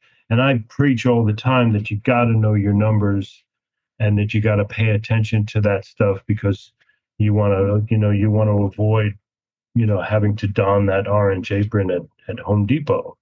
So when you say we know our numbers in terms of our average ticket, you use the word we a lot. Who are you discussing these numbers with? Well, Shauna knows the numbers because she's the bookkeeper, but no, I don't. When I say we, that's a general term. That's me, myself, and I. Okay. All right. That's fair enough. I wanted to know who the we was. I'm we. So when you're looking at those numbers, when you're talking about budgeting, when you're talking about growth, and when you're talking about the, getting to your average ticket, how are you also putting the same amount of attention to detail into expenses? Do you spend a lot of time looking over what shit costs you? On as a general rule, yes. Right now, You don't go straight to the shop. It's crazy right now because we've spent tons of money on. Well, you just moved Stuff that we wouldn't normally spend, right. And so we've bought, we had to buy a bunch of these little, neck rests for all these new benches that we have, and we had to, the guys were asking for a coat rack. They wanted a place to hang their coat, and so I had to buy a coat rack. And so to a new space. And I will say that what Bryan is referring to in the world of business is something that's called leasehold improvements. It's the money you spend on outfitting your space, putting in new paper towel dispensers in the bathrooms. Now, a lot of that you said a lot of the fixtures your landlords have done, but you talked about, having to put in a coat rack, having to buy benches, suddenly you have 15 new benches and you need 15 neck rests to put them on there. That's not an insignificant amount of money. So all of those new things you buy to fill a space with, when we negotiated the space for our shop, it was a garage. And we did the build out ourselves, but that's because we negotiated a very low rental rate and very generous terms on the lease. That we did all of the work of the leasehold improvements. So when it came to deciding, the bathrooms that were here were atrocious, and I was going to put in all new fixtures and sinks and toilets and lighting and all of that stuff, that those were expenses you were going to be taking on. But those are a single expense that once you're moved in, once the lights go on, and once you've decided on all of the art that's going to be hanging on the walls, those expenses are behind you, and they're leasehold improvements that are finite. There's an ending in those expenses. Then moving on, there's operating expenses and overhead. That's the part that I'm talking about, the money being spent. Right now, you're still suffering from sticker shock, having spent an ungodly amount of money moving into a new space. Yeah, and exactly. And, and I told you the other day that, we don't do a lot of retail. So we don't have a whole lot of stuff that we buy on a regular basis, except for guitar strings, because we stock guitar strings and we stock LR bags. So I've been a preferred stocking dealer with LR bags for 10 years. And, people actually come in here to buy that stuff. And plus we do a lot of branding stuff. We sell, these hats and t-shirts and that kind of stuff. People buy those, but for the most part, we don't spend a lot of money, that's not on rent and employees and utilities. Okay, fair enough. But you do have consumables as well. You still Yeah, have, yeah. Well, we have to buy, paper towels and naphtha. Like I just found out that you can't buy naphtha in quart containers anymore. So, like, what do you do? And so I found some quart containers, and we're gonna have to refill it from gallons every month. So there's always stuff like that, but that's not expensive. right. So your primary expenses that you're keeping an eye on, you've got your rent that's fixed, utilities. How often are you paying your employees? Every 2 weeks. Every 2 weeks. Okay. And so that, in terms of cash flow, what's your travel with that? Because how are you've got a number of hours, you've got a mixture of base salary, which I presume is hourly based, or is that salary based? It's hourly. It's hourly. So you have an hourly rate plus commission on a ticket. Who's doing the bookkeeping for that? They keep up with their own. So everybody's filling out their own worksheets. They're right. Yeah, they're writing down what they worked on. Okay. So both of my guys that are paid that way have a notebook. Okay. And they keep track of it. It's really easy for Rance because it's setups. Okay. Maybe he'll make a nut or something like that, which half of that is done on the PLEK machine now. Okay. But we've got a set amount that, if you make a nut, and it's like, because even if we're making the nut on the PLEK, it still has to be fitted to the slot. It still has to be, finished and made pretty after it comes out of the machine. So, we've got a dollar amount for all of those jobs. Right. So somebody does a job, they know what they know what the retail of that job is, and they're able to calculate their commission on that, or are they leaving that calculation to you after it's done? No, it's a set percentage, so they know. Okay. And they turn in those sheets how often? Every 2 weeks. So they keep a 2 week sheet, hand it in. What's the time between they hand it in and they get paid? They turn it in on Friday. My payroll is due by Wednesday, and they get paid on the following Friday. Okay, so there's a week. Direct deposit. Yes, a week. All right, that's fair enough. So let's talk. By the way, if anybody's got any questions, you can chime in at any time. I'm monopolizing Bryan in the conversation. If anybody has any questions as we're going along, I think that was all of the things that I ticked off about money. I have a quick question. Sure, fire away. Bryan, can you tell me what your previs is like financially for some of these decisions, like bringing in the PLEK and moving to the bigger? Do you like, say this is what we can make and this is what it's going to cost, and we'll get our money back in X amount of time, or is it more just like kind of winging it and hoping for the best? I looked at the economics of the PLEK machine, and I knew that it was going to help us. And it was getting the PLEK machine was totally a business decision for me, because we know how to dress frets. We there's a lot of things that the PLEK will do maybe more efficiently and quicker, but we were already known for our fret work. But when I was in that situation where I was trying to become full time, where I was trying to hire myself, like I said, I already had two guys working, and I was trying to hire myself as the third guy. I looked at the economics of the PLEK and knew that it was going to help us grow.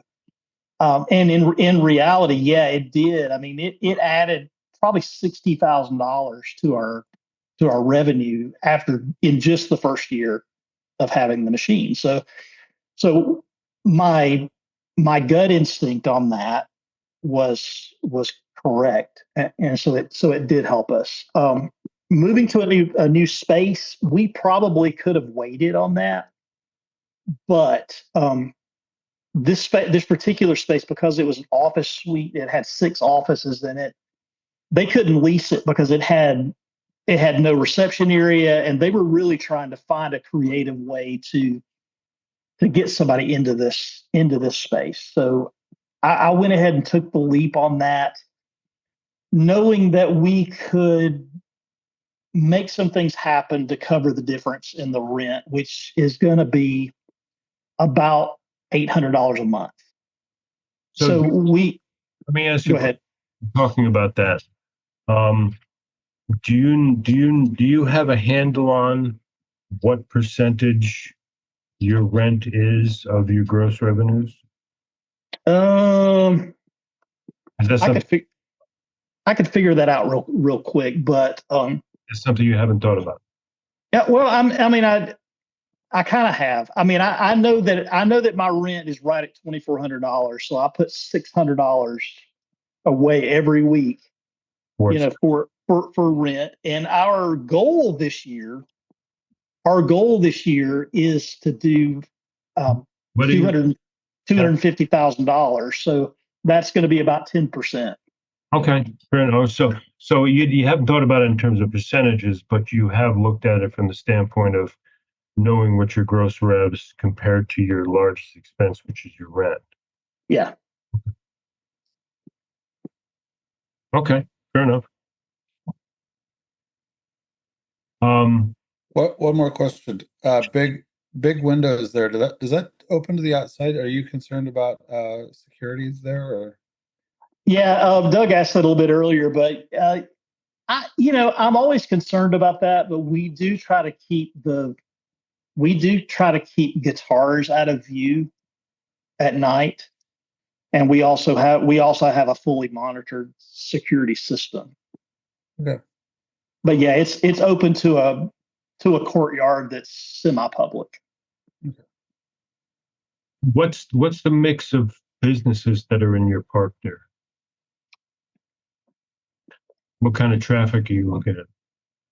Well, we've got a State Farm insurance guy. We've got a Edward Jones retirement investment. We also share a wall with the Air Force. So the Air Force recruiter is right here, and they've got cameras all over this complex. So it's that's a government thing. So we share a wall with the U.S. government.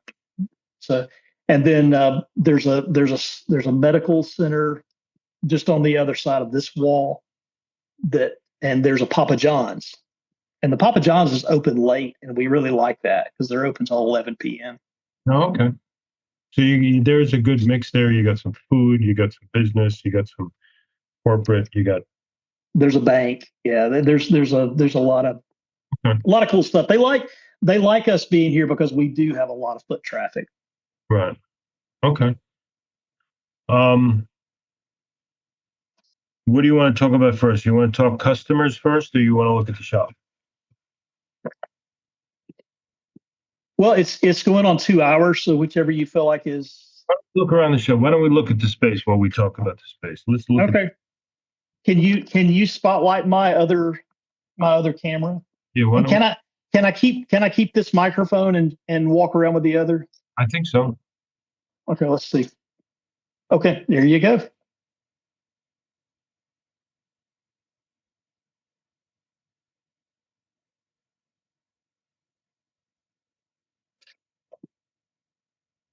Okay, can you hear me? Yeah, we can. We can hear you fine. Okay, so let me walk outside and I'll kind of show you what the outside looks like. So this is a kind of a public courtyard. It's really nice. I mean, we've got these nice benches. So in warmer weather, people can sit here. But this is our front door, and this is where people come in. Okay. You can actually see the PLEK machine through the windows. Okay. We did that intentionally. People are always worried about, they always ask us, are you afraid of somebody stealing the PLEK machine? I said, like, it weighs 700 pounds. So I don't think anybody's going to steal it. But Has at the anybody, same, has anybody ever confused it for an ATM? no, but what we're starting to get now that people can see it.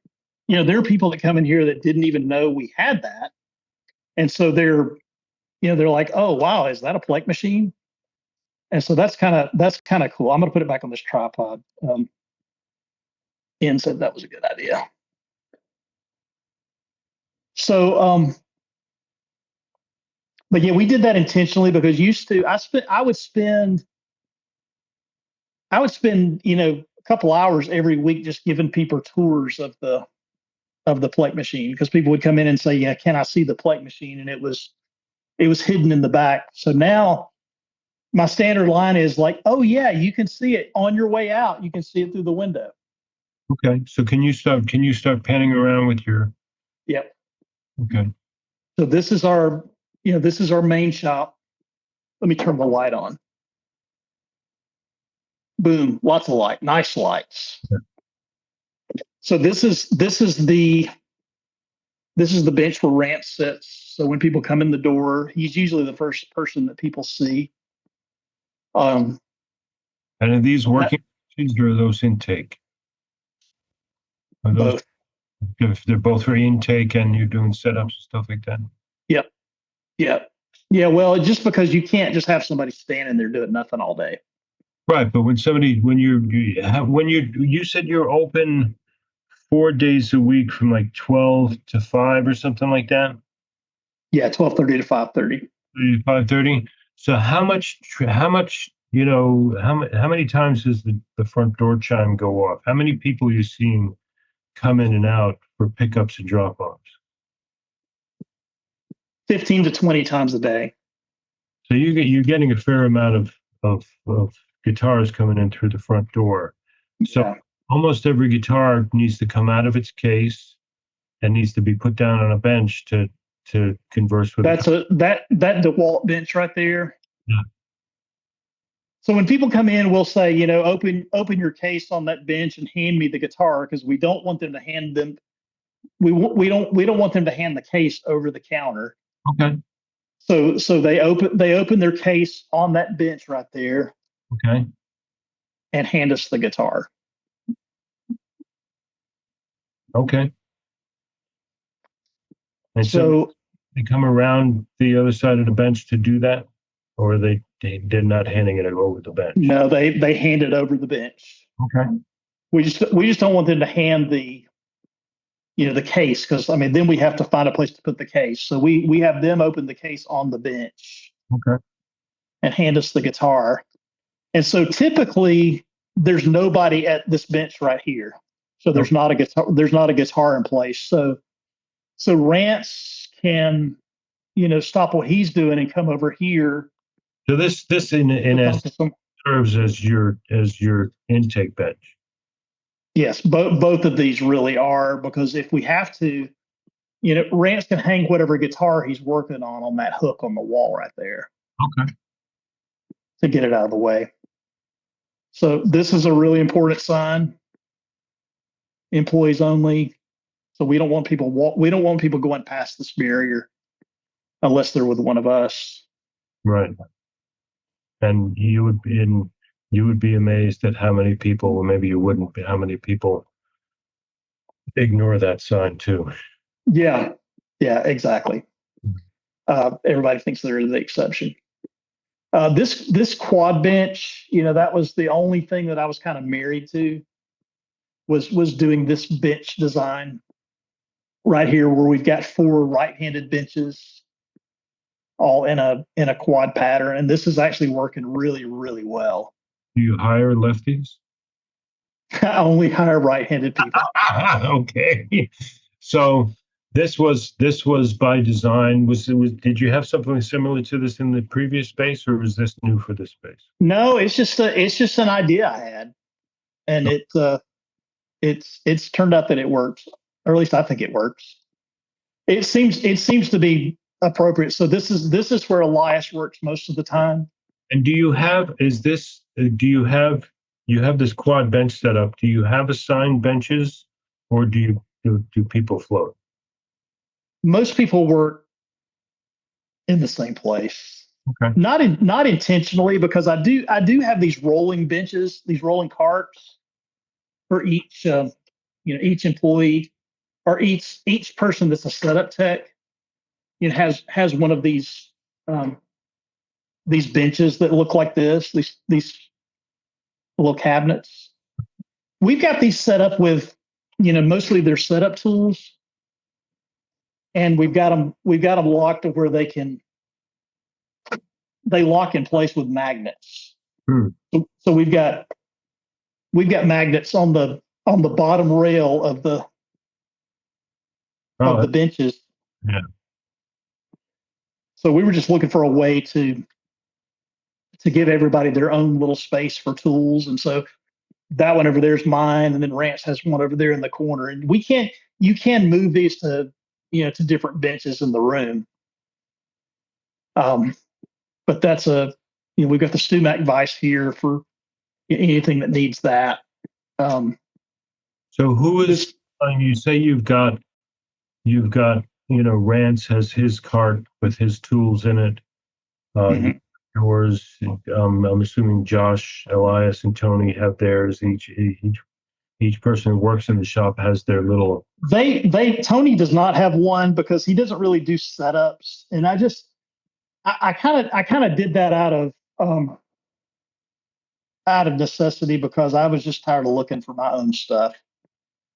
Yeah, because so if you looked in mine, there's the string winder that I like, and there's the string action gauge that I like, and a few other things. Rance has a lot of tools that he brings with him. So for setup people who are, Elias, yourself, Rance, who is supplying those tools? Is the shop supplying everybody's tools for them, or is it their responsibility to come up with their own? No, I supply all the tools. Okay. With the exception of some things that maybe they have something that they want. I just want them to have a secure place to keep their own stuff. Nobody's going to mess with the stuff in those cabinets. Okay. So if they bring a tool for home that they like, they can know that they can keep it in that cabinet. And nobody else is going to use it. So it's pretty much self-assigned benches, but everybody pretty much sticks to where. Yeah, where they're comfortable working. Yeah. Then This is our on the wall. Yeah, that's our pegboard on the wall. That's we try to have two sets of everything. So, like, there's a set of screwdrivers that I've got duplicated, just so if somebody has the number 2 Phillips, there's another one hanging there. We've got all the multiple looth shop. Do you have rules about how things go back? Well, everything has its place. Okay. And I do ask people to clean up after there. That's some Allen wrench things that we bought that are cool. So two full sets of Allen wrenches, so they can take those. So a lot of that stuff's duplicated. This is all the fretting tools and the fret wire, and there's our jigs, our old Erlewine neck jig, and then this other one that we got. I forget who made that. But anyway, we dock it in right here, so we've got that one. We're getting that little swing out leg. Oh yeah, the swing pedestal. Yeah. That's gonna make it a lot better. But we really like that, especially for the refrets. Works great for that. This is Josh's area, so this is all electronics. Tucked away doing the electronics in here. Yeah. So all the electronics happens right here. And this is exactly what was in the old shop. So we just moved this over. We moved every piece of pegboard, every tool.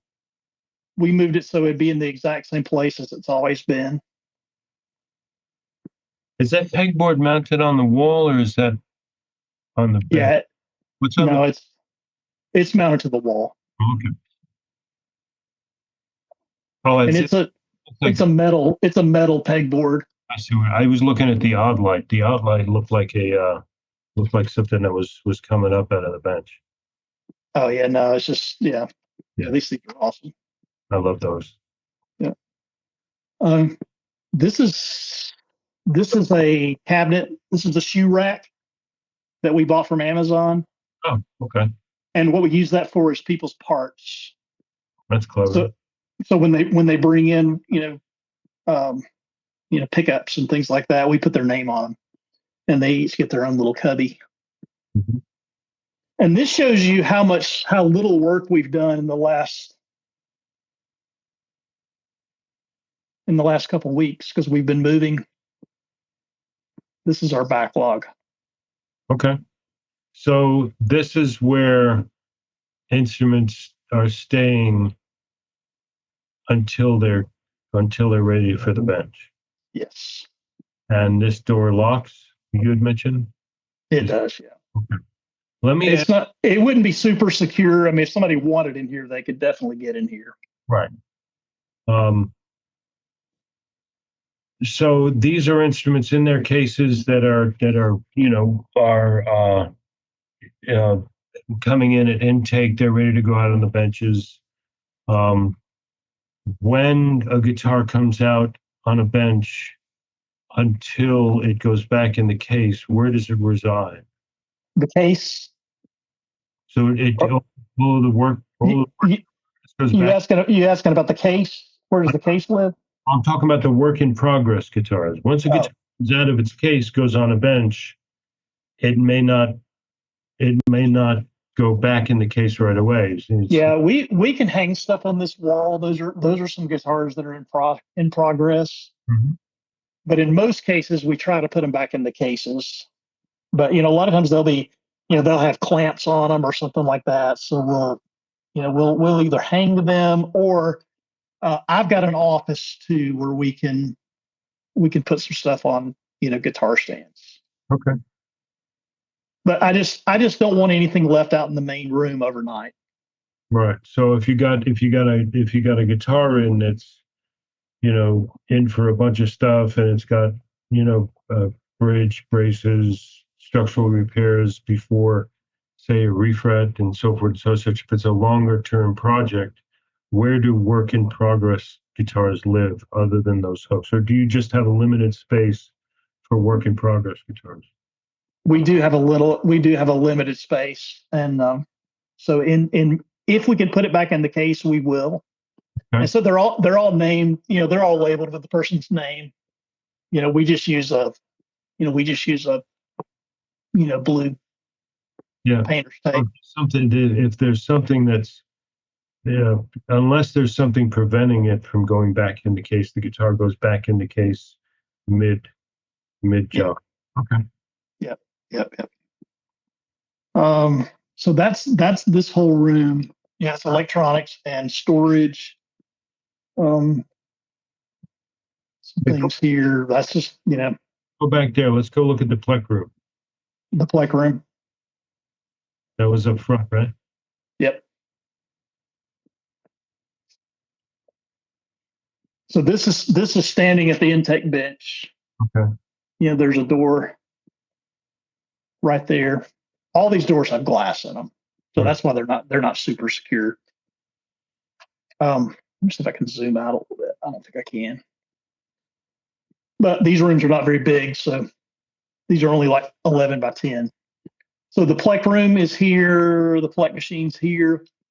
This is a bench for, when you're working on something on the PLEK machine. You always have to stop and adjust a truss rod or something like that. So we've got an open bench in here, and all the PLEK related tools on another little piece of pegboard right there. And that's the star of the show right there. This is the picture of our machine.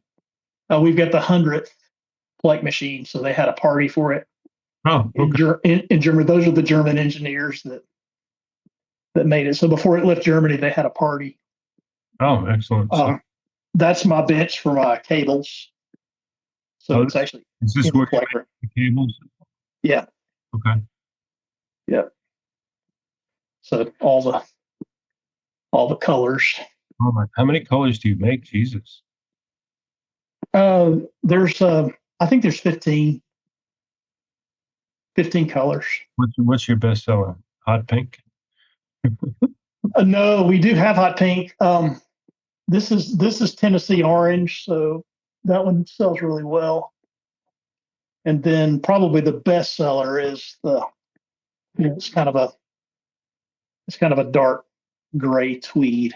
Oh, We sell a lot of those. oh, They're wow. beautiful cables. A couple people on the Looth group have my cables because I've sent them to them. Ian has one, I know. So that's room. You need to see anything else in this room? That's a good looking room. This next room is going to be a dirty room. Okay. So drill press, buffer, routing, sanding. What do you got over the buffers? You got some sleeves over the buffers. Those look good. Those are like those are Amazon purchases. I can find out what they are, but I think they're made for stools. They're stool covers. Oh, wow. Because I'm using garbage bags. No, these are awesome. They've got elastic on them, so you just pop them on there. It's great. I got to look for those. The buffer's not installed yet, but it'll be attached to that wall. So, like I said, nothing in this room is really set in stone yet, but we're just hanging stuff. Oh, you got some. Look at those. Yeah, those look Look at great. those. Thanks for the plans on those. They're nice. So that's just there's our Tormek for sharpening. Mm-hmm. This is boss's office. This is your domain. Yeah, that's my. This is kind of. These toolboxes are all full of cable stuff too. So the cable business is actually kind of big. It's just I've had to spread it out. Are you working on guitars back here? Or are you just doing your deep thinking back here when you want to get away from everybody? I can work on a guitar. I've got a bench here and a tuner. So if I need to work on a guitar back here, I can. But mostly it's there. Those Girl Scout cookies, I don't know how those got on my desk. But anyway, and then they built a storage closet for us. So we got a bunch of turn left. There's the coat rack. There's the coat rack. Yep. So what was back there to your right? What was in the back there? That's just a storage closet. Okay. All right. They put a glass door on it because of well, I don't know why. It's just because they already had that door Okay. here in the shop, so that we didn't have to buy another door. They used one of the ones that came off of one of the offices that they tore out. Right. So we're gonna cover that with stickers. We've got all kinds of. We like stickers. Yeah. That glass is going to be covered with stickers eventually. I know about stickers. Yeah. So that's pretty much it. That's our retail section. So we got the LR bags there, and then the hats and T-shirts. We got lots of stickers and stuff like that. This is people say this all the time when they get here. They said, "Oh, you're really hard to find." So we just decided to own that. made a bumper sticker that says that I got PLEKed Parris guitars. So, and then lots of little stickers, and we've got little, this kind of stuff. Right. So that's about it. And I noticed you got a big TV on the wall. Yeah, that's actually, I'm glad you mentioned that because that's actually been pretty neat. we didn't really know what we were going to use that for, but I do setup classes, so I can put my PowerPoint for my setup classes up there. Was that And the space, or did you put that up there? I put that there. Okay. Yeah, I put that there. And then also, I mean, I mean, we can watch YouTube stuff on that. I mean, if we need to figure out, doing training or whatever. And one thing is that StuMac has is they've got a flash drive that you can buy that's got 50 hours of all of the tech tips on it. Yeah. It costs $15. And so I plug that into the back of the television, and those videos will run on a loop. And they're awesome. It's got Dan talking about that old ES335, and Michael Bastion's on there going through his whole process of building an acoustic guitar. And so it's kind of neat. So I mean, we're figuring out more and more uses for that. So What's back to the right? What was back to the right? Did you have another room back there? Because I saw a door. no, I showed you all the rooms. That's the room where the storage is and the electronics. Oh, okay. You talking about that room? I'm talking about beyond that. I thought there was a door beyond there. No, Yeah, that's the storage room. back to the left, to the left, to the left. Walk all the way over to where the proper workstation is. Oh, that's the bathroom. Oh. I'll show you. I'll show you in there if you want to see it. No, I don't need to see the bathroom. I saw Yeah, it. that's what's back there, and it's just it's just one restroom, and it's kind of open to the main shop, and then we've got our Little car. microwave and coffee and Okay. a little water thing. So Okay, cool. Well, that's the whole place. It's great. It's a great layout. thank you. Now, how long have you been in this space? You've just been in the space a week or two. 2 weeks. Yeah. Yeah, we moved in on the February 1st is when our lease started. Okay. So it's still, I mean, you're still double reaching for the light switches. It's that new. Yeah, thankfully I worked with the electrician to put all to tell him where to put all the electrical. So I know where most of that stuff is. Cool. Excellent. So let's talk about the customer experience. Okay. Dealing with customers and how putting aside your current backlog because of the move, what kind of how do you deal with the customer expectations about how long a guitar is going to be there? Do you quote turnaround? We always have to say something.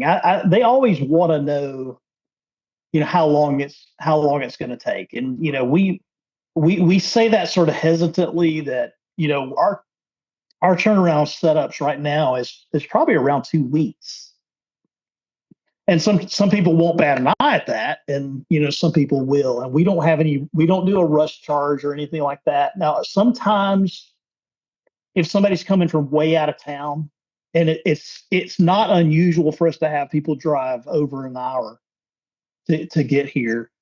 Sometimes we will schedule something at the beginning of the day so that they can get it back quickly. But in most cases, we'll tell them, 2 weeks or 3 weeks or whatever it is at the time. Where it's never a week anymore. So I don't think we've turned anything around in a week in a long time. But we send out once we do the estimate, it sends them a quote, and it says something in the quote about all estimated turnaround times or estimates only, and we do jobs in the order that they come in. That is true. You're trying to manage customer expectations by not by being less specific, but with lots of qualifiers, and because if and this is just, and I'm just running the numbers in my head because based on what you have said, with the expectation and the hopes that you'd be somewhere in the 250K a year in gross revs, that on average for an average ticket of, you said about 290 or $300, math Mhm. head tells me that's between 60 and 80 guitars a month. Does that Yeah, sound, that's about right.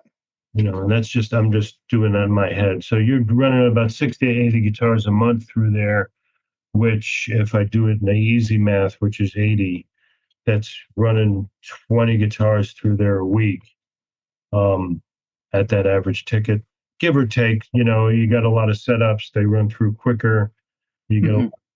you're in the throes of, I don't know what the weather's like in Nashville, but like in New York, there isn't a guitar that comes in between mid-February and April that isn't cracked. Because that's, you're right after the cold season, you're right after the cold, dry season. You start seeing those guitars show up, mid-January, and they start coming through, you start getting all of those calls right through till mid-April. And, all of those dried out guitars, sharp fret ends, and all of that stuff show up routinely every year. Um, um, so running 80 guitars through a shop on average every month is no small feat, even with 4 or 5 people. Um, how do you deal with managing customer expectations when you're doing that kind of volume? Because that's not a small amount of guitars. Well, because we have the Trello list, we're able to actually pull it up on Trello and know exactly where it is in line. Because And you're so sometimes that'll satisfy people just to be able to say, okay, well that's it's on the PLEK list and it's fifth in line, and that gives us a pretty good idea of how much longer it's going to take. Because when they come off the PLEK list, they usually go to the top of the setup list because they're organized by date or date they came in. okay. So you're just doing first come, first serve, obviously, with that, and you're running a queue, and the customer knows that that there's X number of guitars before them. I saw a question in the chat. Let me see if we can pull that up. I saw one that said, are there any jobs that you won't do? Was that the whole question? Yeah, are there any jobs you won't do? How much do you turn away? I try to only keep a few big restorations in the shop at a time. So I turn away a lot of stuff that is just broken beyond repair. If somebody's got How do you yeah, determine? How do you determine what's something? well, I will tell people that everything is fixable with enough time and money. We could fix everything, but when I try to reason with the customer. If they've got a 1959, silver tone that's, busted all to pieces, and, it's worth, $500 in good shape, but it needs $1,500 worth of work. So I will usually try to talk a customer out of that. But the stuff that I do turn away, I don't do cosmetic only finish repairs, just because I don't have a great place to do finish repairs in this shop. I take this home.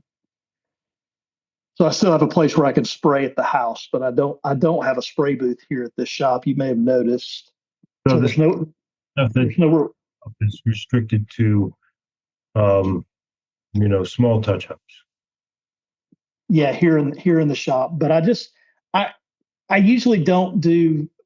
I mean, sometimes people can talk me into it, but I usually don't like to do finish touch-ups if that's the only reason it's coming in, because we're gonna do finish touch-ups on something. Like if we repair a headstock, we're gonna fix that. Right. But somebody coming in with a ding on their guitar and they're coming in because they want it to be perfect. And I know that, even my best work is not perfect. It's really good, but it's not perfect. So finished repairs have gotten me in more trouble than anything. And usually because I'm trying to be nice and do something for somebody. So I usually turn those down.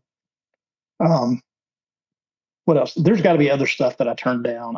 I'm not really sure. We kind of do everything, but I just only, like right now. And if you looked at that Trello queue, there's four restorations in queue. And when I say restorations, they're getting a neck reset and a refret. They're mostly acoustics. Neck reset, refret. We're going to plane the fretboard. We're going to fix a bunch of cracks. Binding repairs, those kind of things. But yeah, there's not a lot that I don't turn. There's not a lot that I turn down. Nope.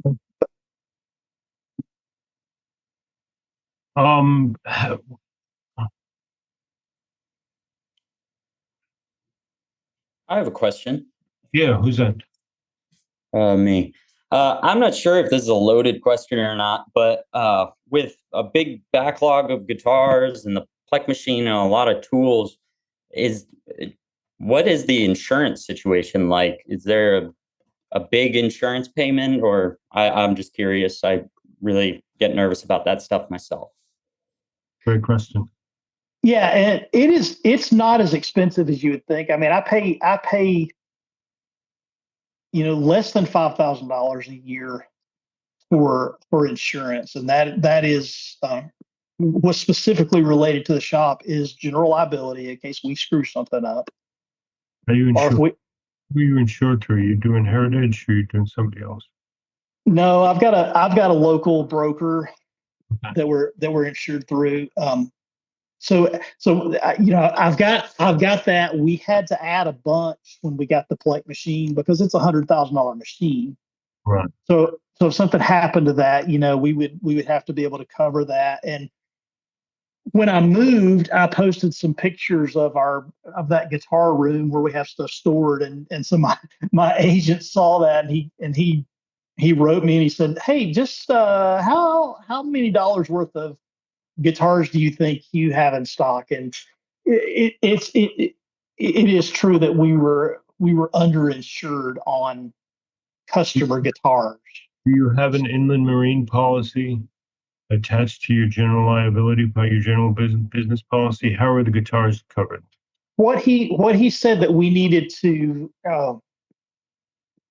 I think that may be part of it, and I'm not an expert on it, but what he said that we needed to add was Bailey's coverage is what he called it. Yeah, that's sometimes a term that's used. That's a Mhm. policy for property that you don't own that you're in the care of. That's exactly how he explained it. Sometimes So we're going to add that, but I don't think it's all that expensive. it's not that bad. I mean, that's based on the overall dollar amount. It's sometimes called an inland marine policy. The other term that it's been called is exactly what Bryan just used, the Bailey's policy. That covers other people's property that you're in the care of, and that's based on an overall level of how much you're insuring.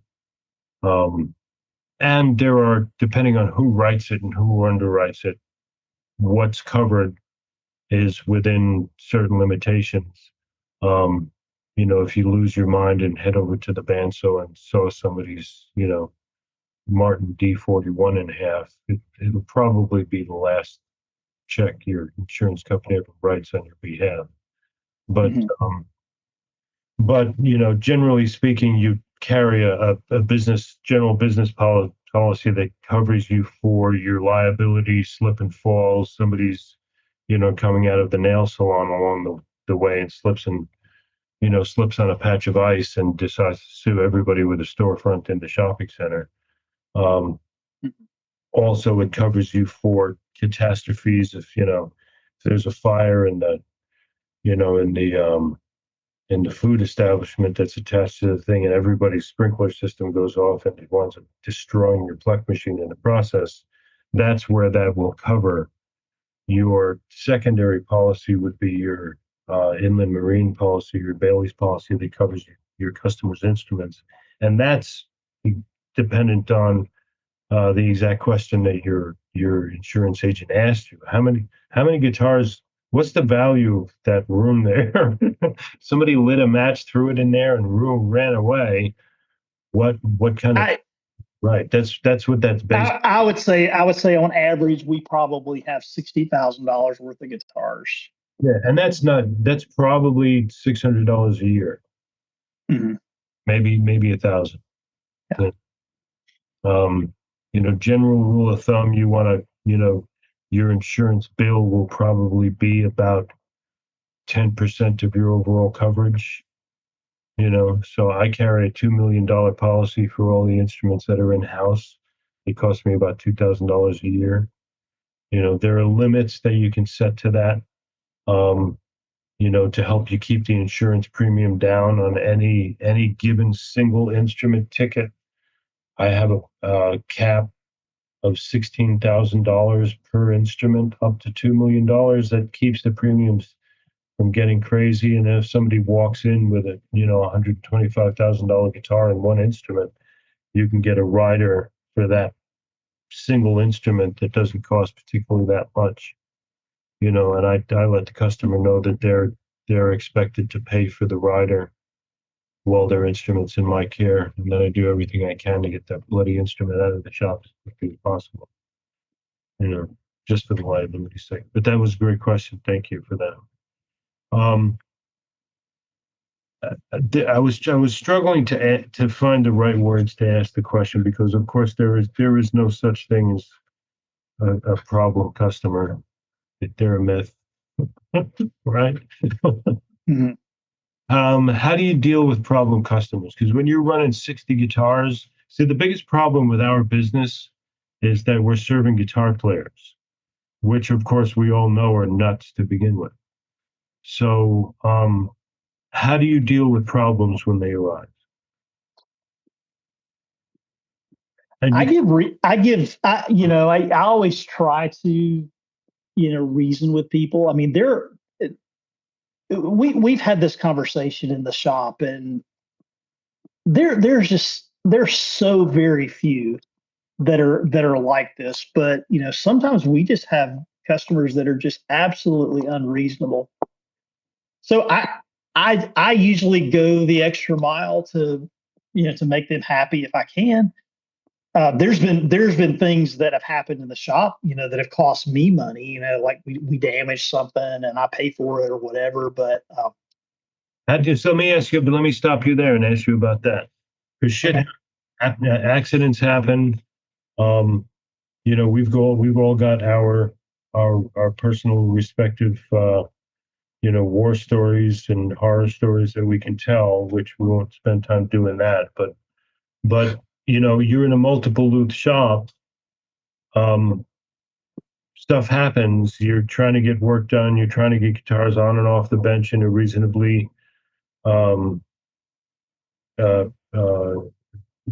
reasonably fast pace, or reasonably efficient pace, I should say.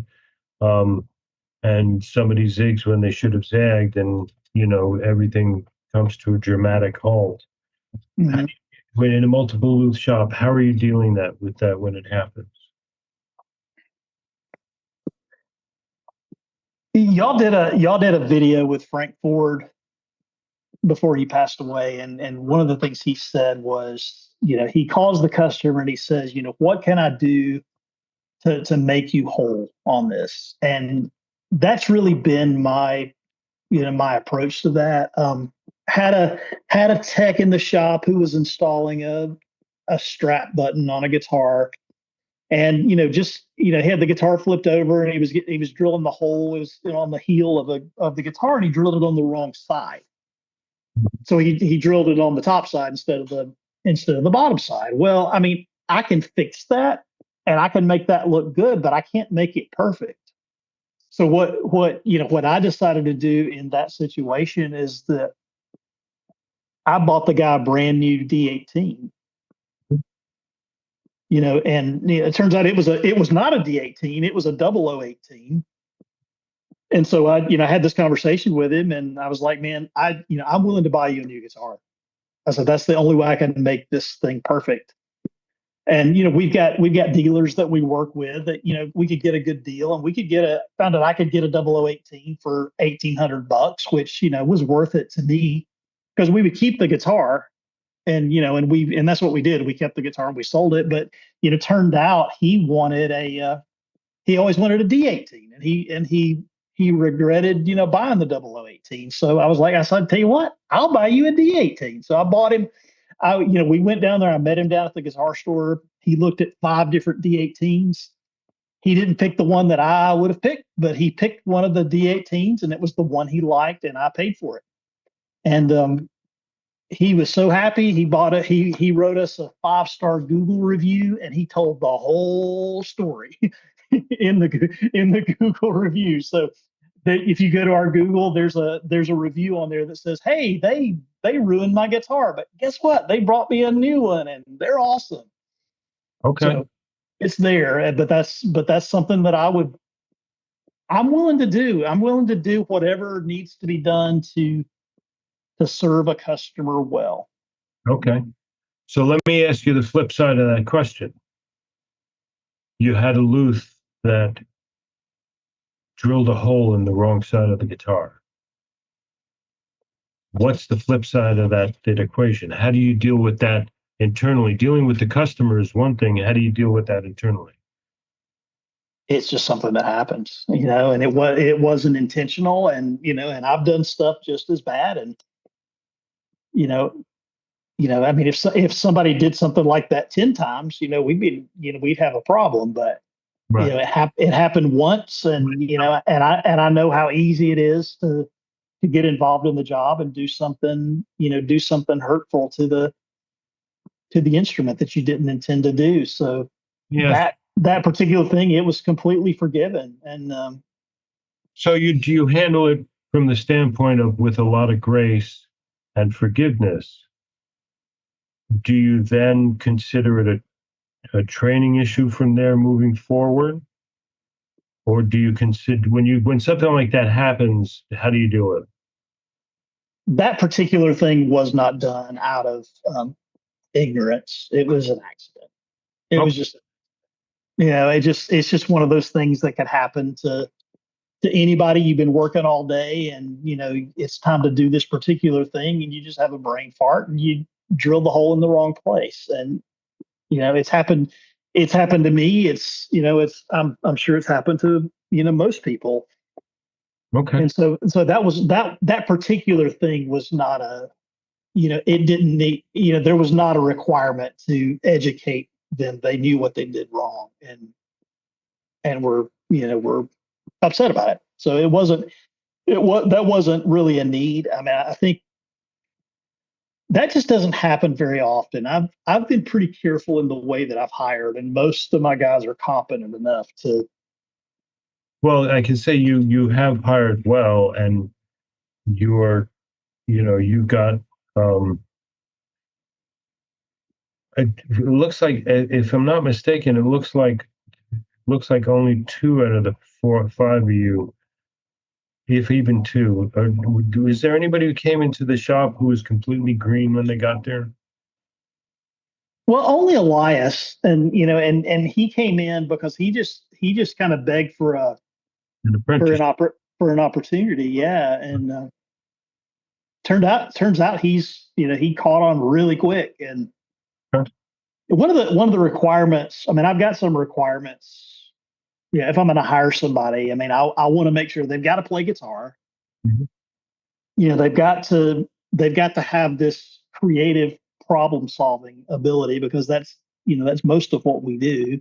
How do you judge that though? How do you could say somebody has to have that creative quality as a criterion, but then how do you measure what's your measuring stick for that criteria? You just have to give them a shot and find out what they've done in the past. Okay. I did try to hire a few months ago, and my ad was up on Looth Group and all that, and had some people apply, and ended up hiring Tony, who was somebody I already knew. All of these guys are people that I've already knew. How many people when you were advertising when you're looking to increase your size and staff? And I suppose it's a double-sided question. When you have been looking to increase your size, and presumably you will in the future if you have an eye towards growth. I mean, there's only so many people you can fit in one room, but when you have hired, how many people did you run through before you hired? Or was all of these people that are in your shop now happenstance that the right person showed up at the right time, and it wasn't a matter of weeding through candidates? I took applications before I hired Tony, and got about 10 applicants. And most people's most of them were guys who, maybe they were guitar players. They gig at night or whatever, and that's not a bad thing. And matter that's a perfect thing if they have the abilities, but they don't really. They didn't really have the experience that I felt like I needed. And there are people who thought it would be neat to work in a guitar shop. Exactly, and a lot of people do, and I think it's neat. I love working in a guitar shop, so I understand that. But I didn't hire any of the people that I interviewed, because at the same time we have a local luthiers guild that's mostly amateur guitar builders, and we meet every 2 months. And so I was at one of those meetings, and Tony was there, and he had some of his guitars with him. And I played his guitar, and I said, "Man, I said, Tony, the fretwork is amazing. Your fretwork is great." And he was like, "Oh, great." But Tony had actually, driven or flown or something up to Ann Arbor and took Dave Collins' fretwork class. So he got trained up there, and Tony's one of these guys that when you show him how to do something once, he does it that way every time. I mean, he's just very smart, and so his fretwork is impeccable. And so I asked him if he would come and help me get caught up on some refrets, and so he did. And it's just, that's the way things have happened for me. It's mostly people that I know. I didn't really get it. I mean, I had some great applicants for full time, but then I ultimately decided that I wasn't really ready to hire a full time employee. I got an interesting question here from Andy. He says he's trying to look at what he does as a business of fixing guitars rather than being a guitar tech who's running a business. So he's trying to look at it from the business standpoint. He wants to know if there's any tips that you might have on turning that around when you're in the thick of just trying to make ends meet. When you're trying to make the bills, you're trying to make the money to make the bills. So how much time do you take stepping back to run the business versus how much, not the actual running of the business, from operating the business? You know what I'm saying? The business part rather than the loothing part. Well, yeah, I'm looking at the question too, and I think kind of what you're asking, Andy, is about kind of flipping that to to it being a business more than just, let's say, rather than being a guitar tech running a business. I mean, I would say, I mean, if I understand, and stop me if I'm misunderstanding your question, but I would say that I started thinking about my business as a business when I started having to pay taxes.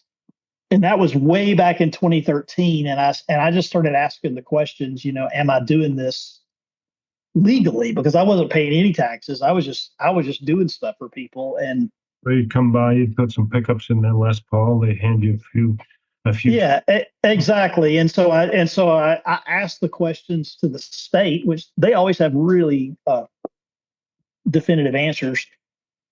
They said, well, if you're doing more than $1,500 a year, which I was, you have to get a business license. Okay, well, so that was easy. And they said if you're doing more than $5,000 a year, which I was, you have to collect sales tax. And so I had to immediately start thinking about my business as a business because at that point I had legitimate stuff that I had to do.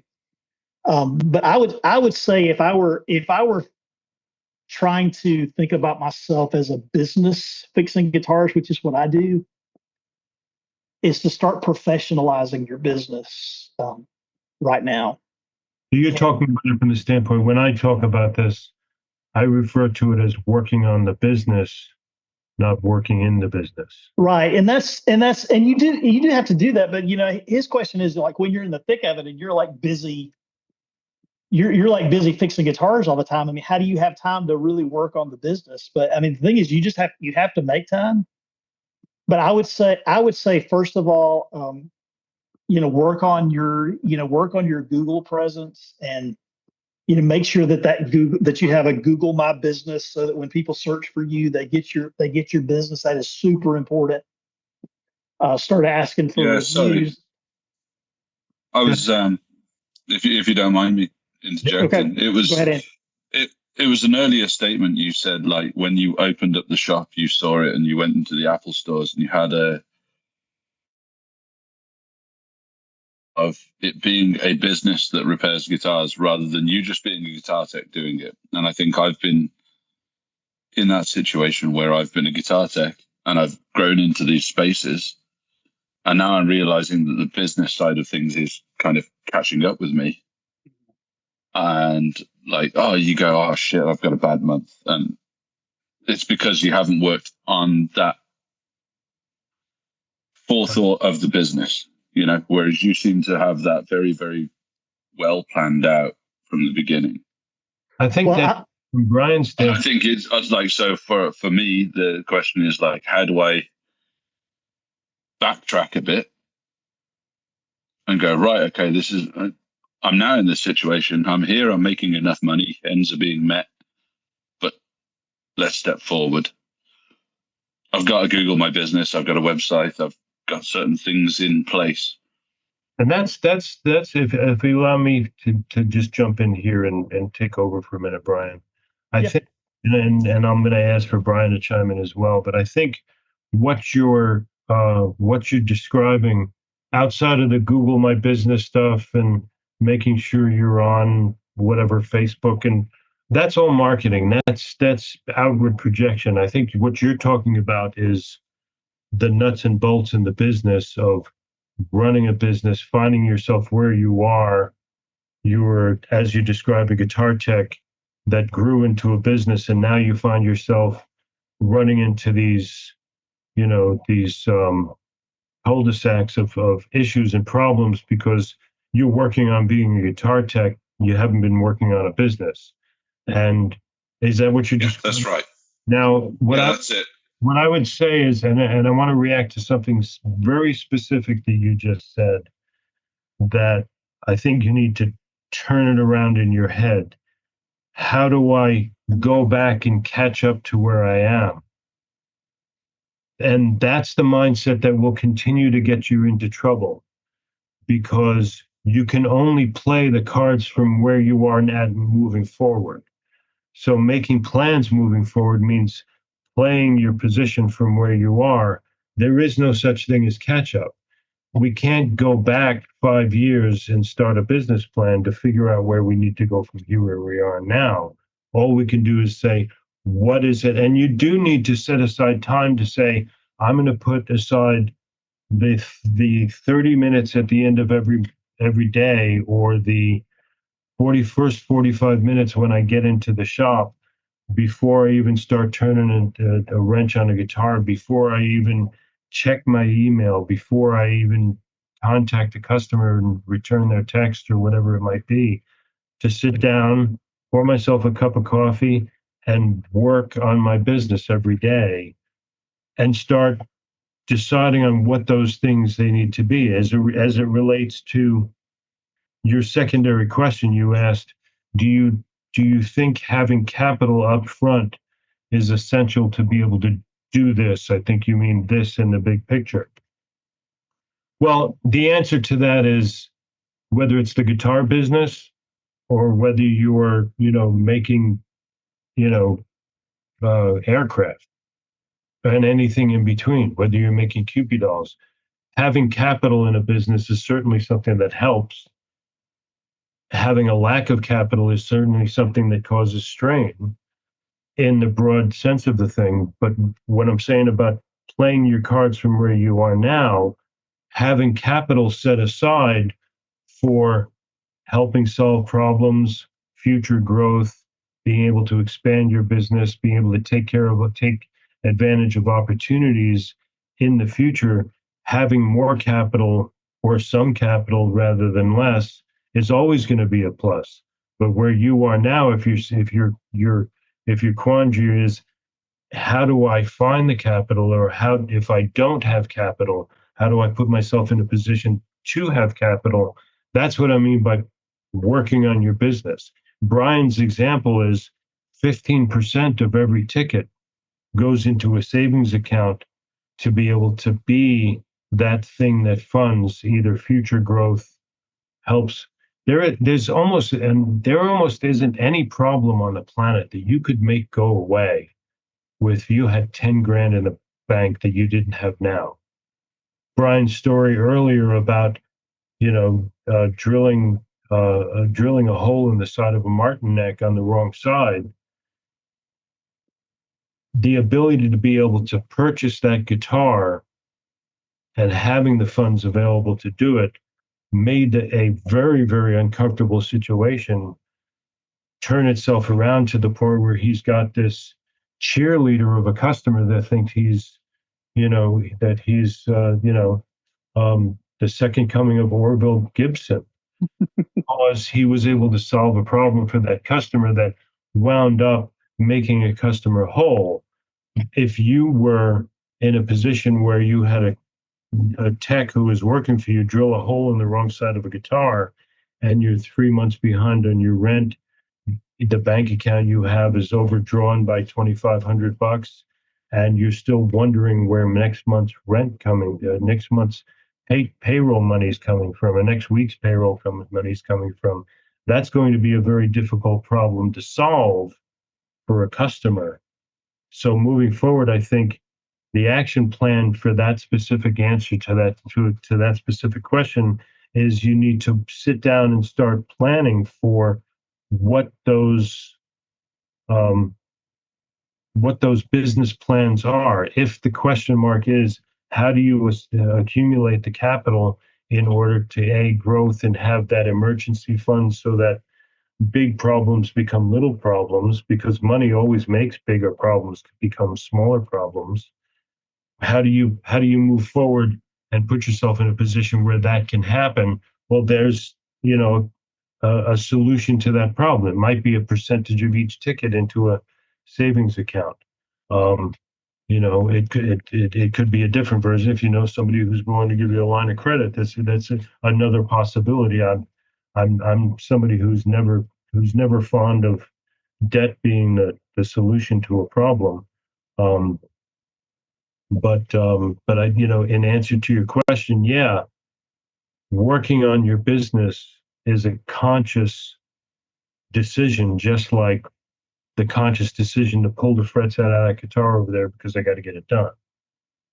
Yeah, I think it's the realization has hit that I need to work more on my business. And over the last couple of weeks, I've worked slower.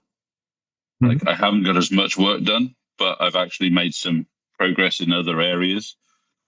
And I'm not kind of kicking myself for doing so, but I've also made money and I've made less mistakes. I think it's that little bit of, there's so many facets of business and you read so many books, and Bryan, you seem to have, you've done two or three of these things, you've got one, you've sold that on, done something else. I suppose then, what's the key factor, Bryan, that you think has, if you're in, that situation, I want to make this business work that we are in, and it's not currently working to the way you like it, what do you think is the first thing that you would gravitate to? Is it that savings account? Is it the thing, where's that track, I suppose? Well, for me, it's really about systems, and what kind of systems are missing from my business. Now, if you've got I mean, everything can be a system. I mean, the way we intake guitars and put them in stories. I mean, all that is a system. But I mean, are there financial systems that you have to put in place? And for me, it's been having these extra accounts where I can stuff money that so that there's money there when I need it. And for me, I have been always thinking about how do I scale my business, and I scaled this business backwards because I hired a tech first. Well, once I hired a tech and I had them working for me, well, it was easier to hire another tech because that was a duplicatable system that I was able to enforce. But I love software. I love software solutions, and for me, professionalizing my business in a way that I'm thinking about not what my business is right now, but what do I want my business to look like in 2 years? And what kind of systems do I need to have in place? And really thinking about your business as a bigger business than it actually is, and structuring it in that way. Now, you have to put the time in, and maybe you have to get the help that you need to be able to put those systems in place. But for me, once I figured out that I could have a software that sends professional quotes out to the customer and puts it in a job queue, and then we could send out invoices, and I could work the thing with Zapier to create the Trello cards, and now we've got a business that is scalable much larger than we are right now. And I don't know if that answers your question or not, but it's really been thinking about my business as what I want it to look like down the road. Yeah, absolutely. I've been looking at trying to get intakes that create job cards, that create invoices, so I don't have to triple entry things when people come in, like somebody comes in, they've booked an appointment, I click a thing, it prints out a sheet, and they've got all their information on it. So yeah, work more on that. Great. Thank you. Yeah. Yeah, there's a lot that can be said for those period of times where it doesn't have to be every day, it could be once a week. That you sit down and say, how can I change where I work so I would want to work there better, or I would be happier to work there next month or next week. And that's working on your business instead of working in your business, and that you have to do routinely. You have to put aside time for it, for sure. And there's a whole multitude of things, whether it's on the financial side or whether it's on the organizational side. And then there's, of course, the skill building, we're going to wrap it up, I think, here, because we've been at this for a little while. Does anybody have any other questions for Bryan before we wrap this up and thank him for being here? Going once. I'm not even going to go twice or three times. Bryan, I want to thank you for doing this and giving us a peek, giving us a peek under the hood and letting us peel back the onion, as it were. This was a fantastic conversation. And if everybody could unmute and thank Bryan for joining us today, I appreciate that very much. Thank you, Thank you, Brian. I Brian. did have a Thanks, question. Brian. I did have a Thank you, question. Thank you, Brian. Brian. Thank you, Brian. You're my hero. Thank you. Somebody said they did have Brian. who was that? I did have a question or a comment. I just talked to my old boss about this the other day. I'm just Bob Taylor. yeah, Bob Taylor. No, it's another guy, David Hostler, the guy that invented the ES system. He retired and moved to Florida and started a very successful shop with multiple techs. And I have a problem of too much work and I'm just by myself. And his best advice was, before I go get a brick and mortar place and hire people, he said, just you have to be more selective of what you take in. You know, don't take in these big restorations. Just take in these jobs. You're going to make money fast, and learn to say no to, like you were saying with the finish touch-up stuff. Take the jobs, because once you get a brick and mortar and you start hiring people, you're a manager, and all your time goes out the window. And now you're in the business. So if you want to be a goober in the garage, like Ian coined, I love that. His advice was just be selective of what you take in. Take the money makers. Otherwise, once you cross that line and go where you're at, I would love to have a PLEK. That would be amazing. But once you get in there, you're going to have less time at the bench, and if that's what you want, do it. But it was a good, clear warning. Doug, in your experience, was there a Rubicon that you crossed? Like it doesn't make sense to have one extra guy, right? Like it's either a fleet of guys or lone operator, right? Well, Or maybe I'm wrong about that. I don't know about that. I will say that there's two sides to that coin. Brick and mortar is only one part of the equation. Hold on one second, Brian. If you got to go, like you've been here for like 3 hours, 4 hours now. So No, I'm good. I got to This work is- in the morning. I'll just this is- stay here. this is extra innings. So I would say that there's two sides to that answer. If you're looking at it from the standpoint of brick and mortar versus goober in the garage, to me, those are separate factors. When I moved my business out of the house, I felt like I was forever free because I could go home and I wasn't living where I worked. And in some senses, it's a lot like, if you will excuse the expression, it's a lot like shitting where you eat. Because if you live where you work, your work is always and forever on the other side of that door. If you're sitting down trying to, relax and watch a movie and you forgot to turn off the ringer of the phone in the shop, you'll hear it. Or if there's, that kind of things. And I'll put that aside. However, there is a consideration that I think is a misplaced consideration.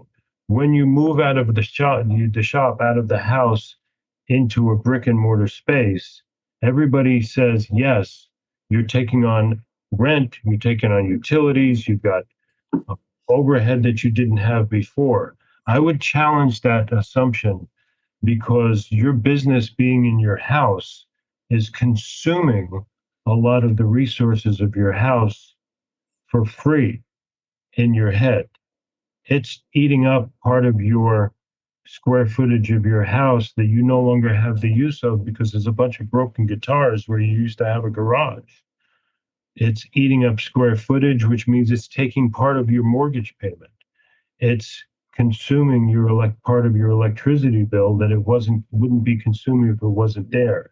So there is an overhead cost to having the business in the house that a lot of us pretend doesn't exist. That, oh, I work out of the house, therefore I don't have any overhead. Well, you have plenty of overhead. You're just lying to yourself about how much the business is consuming of your personal expenses. And you're paying it out of your personal checking account, not out of your business. That's an aside. However, I will concede to the fact that once you make the decision to move that business into a commercial space, there is an alligator in your life that needs to be fed, whether your business produces revenue or not. Your landlord doesn't care if you had a soft month. Your landlord doesn't care if it was snowing a lot and guitar owners stayed home. The electricity bill gets shut off. The electricity account gets shut off if it doesn't get paid every month. So there is overhead that needs to be serviced out of the earnings of your business. So what I think you're asking about is not a matter of, am I doing enough business in order to afford an outside space? It's a culture thing. Do you like working in your garage? And do you like working out of your home versus, do you want to work in a commercial space? For me, I was working out of my house as a Looth, like everybody else was. Because that was the experience I knew. You set up in a shop in a second room. Eventually, Shannon and I found a house that had a separate office and a separate entrance, and it was kind of like an attached little 3-room office suite. And as the business grew, it capitalized more of the house till we eventually had to move out of it because it took over the whole thing. Once I was no longer living where I worked, for me, from a culture standpoint, I found a freedom that I enjoyed that also did come with a responsibility of then having to pay those bills and making sure that the business generated enough revenue to satisfy those expenses. However, I don't think in your case it's necessarily a matter of, if I want to make more money, I got to go brick and mortar and scale up.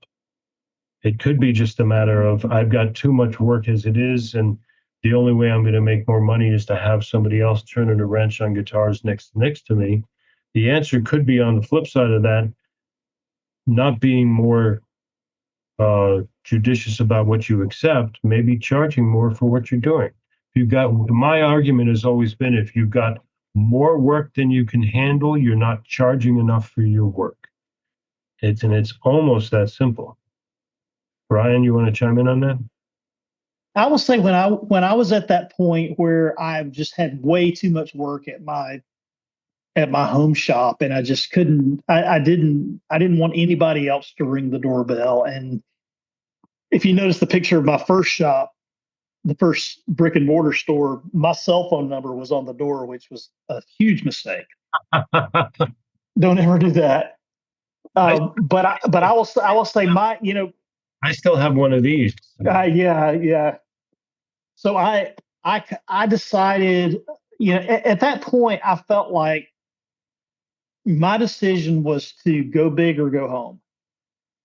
I didn't want to work by myself. I didn't want to work in the house anymore.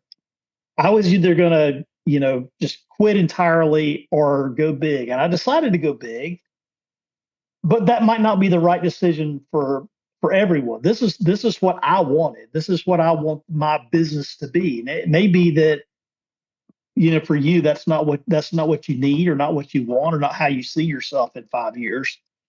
I was really thinking about 60 years old. What do I want to be doing when I'm 60?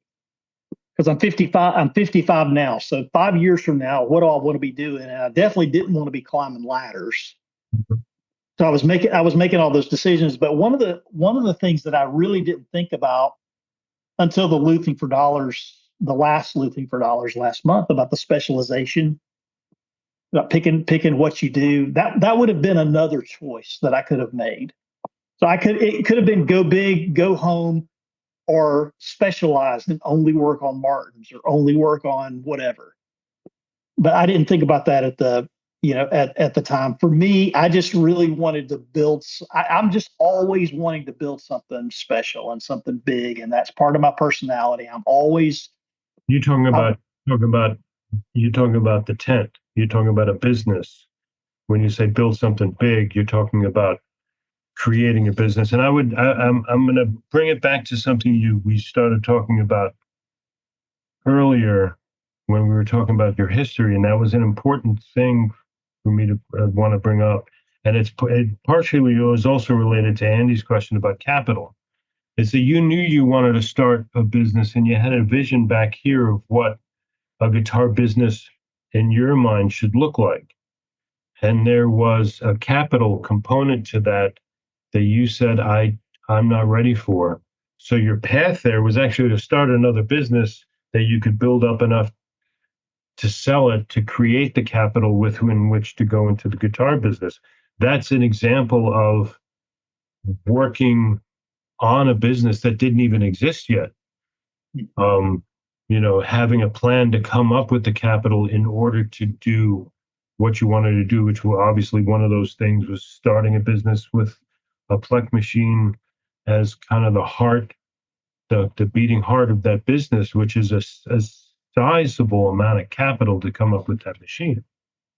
Well, and I've never worked in a guitar shop before, so I don't really have a preconceived idea of what a guitar shop should be. I just knew kind of like, okay, this is what I do, and how do I make this, how I do this on a bigger scale with more employees, and so I've always been one to keep my foot on the gas. I like making,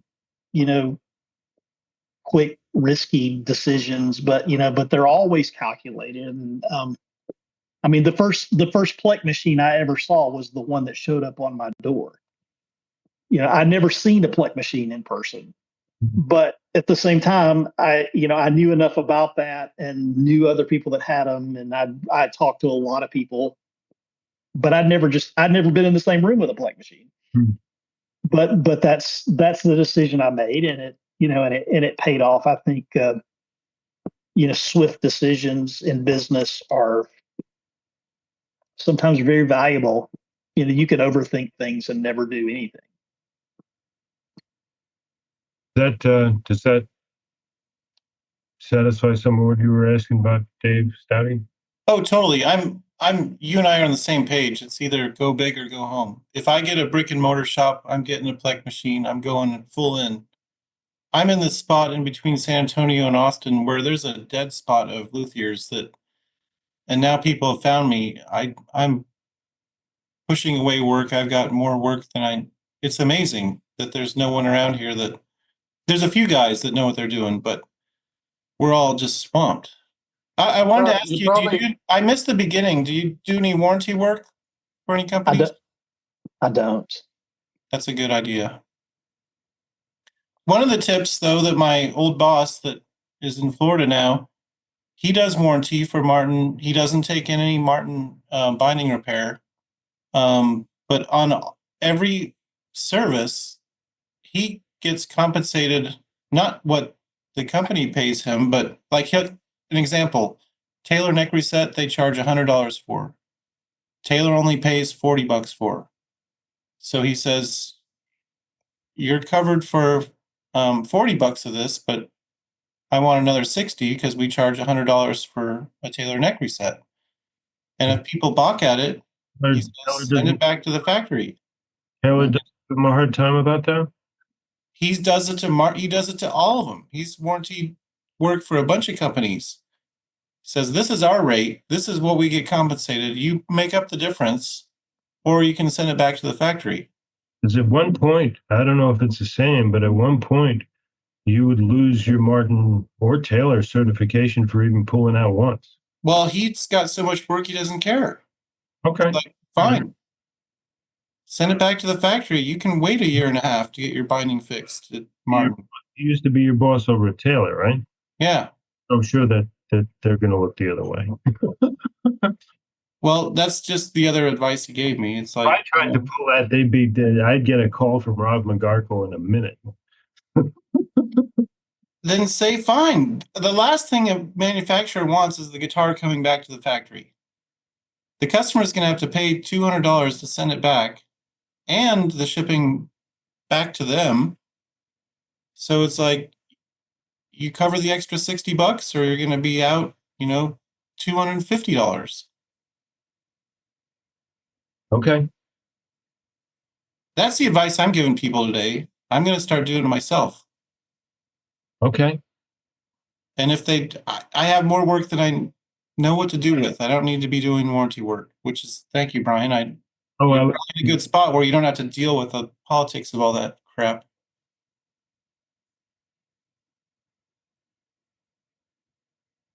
so I'm going to, I think we're going to put a pin in this one right here. Everybody's already said thank you in a very, very excited manner. I'm really grateful for you to be here, Brian. I appreciate it very much. And thanks again for doing this. I really appreciate it. Yeah, thanks for having me on the call. It's always I'm not able to be on the Looth Along much or much of any of the ones that happen during my workday. But I never miss Loothing for dollars. It's always great. You got a big TV on the wall. You should plug that into the Looth Along. I can do that actually, yeah. But the problem is there's the shop's full of customers and employees, so Oh yeah, we don't want that happening. it doesn't work good. Yeah. Yeah, Customers hearing what happens on the Looth Along. it's PG-13 on the list long. You don't want that in your Good. public space. Plus, we talk about customers. Yeah, we do. Well, But thanks, Doug. I do appreciate the opportunity. it was great to talk to you today. Thanks so much, man. You bet. All right, everybody, the Looth Along is back in full effect.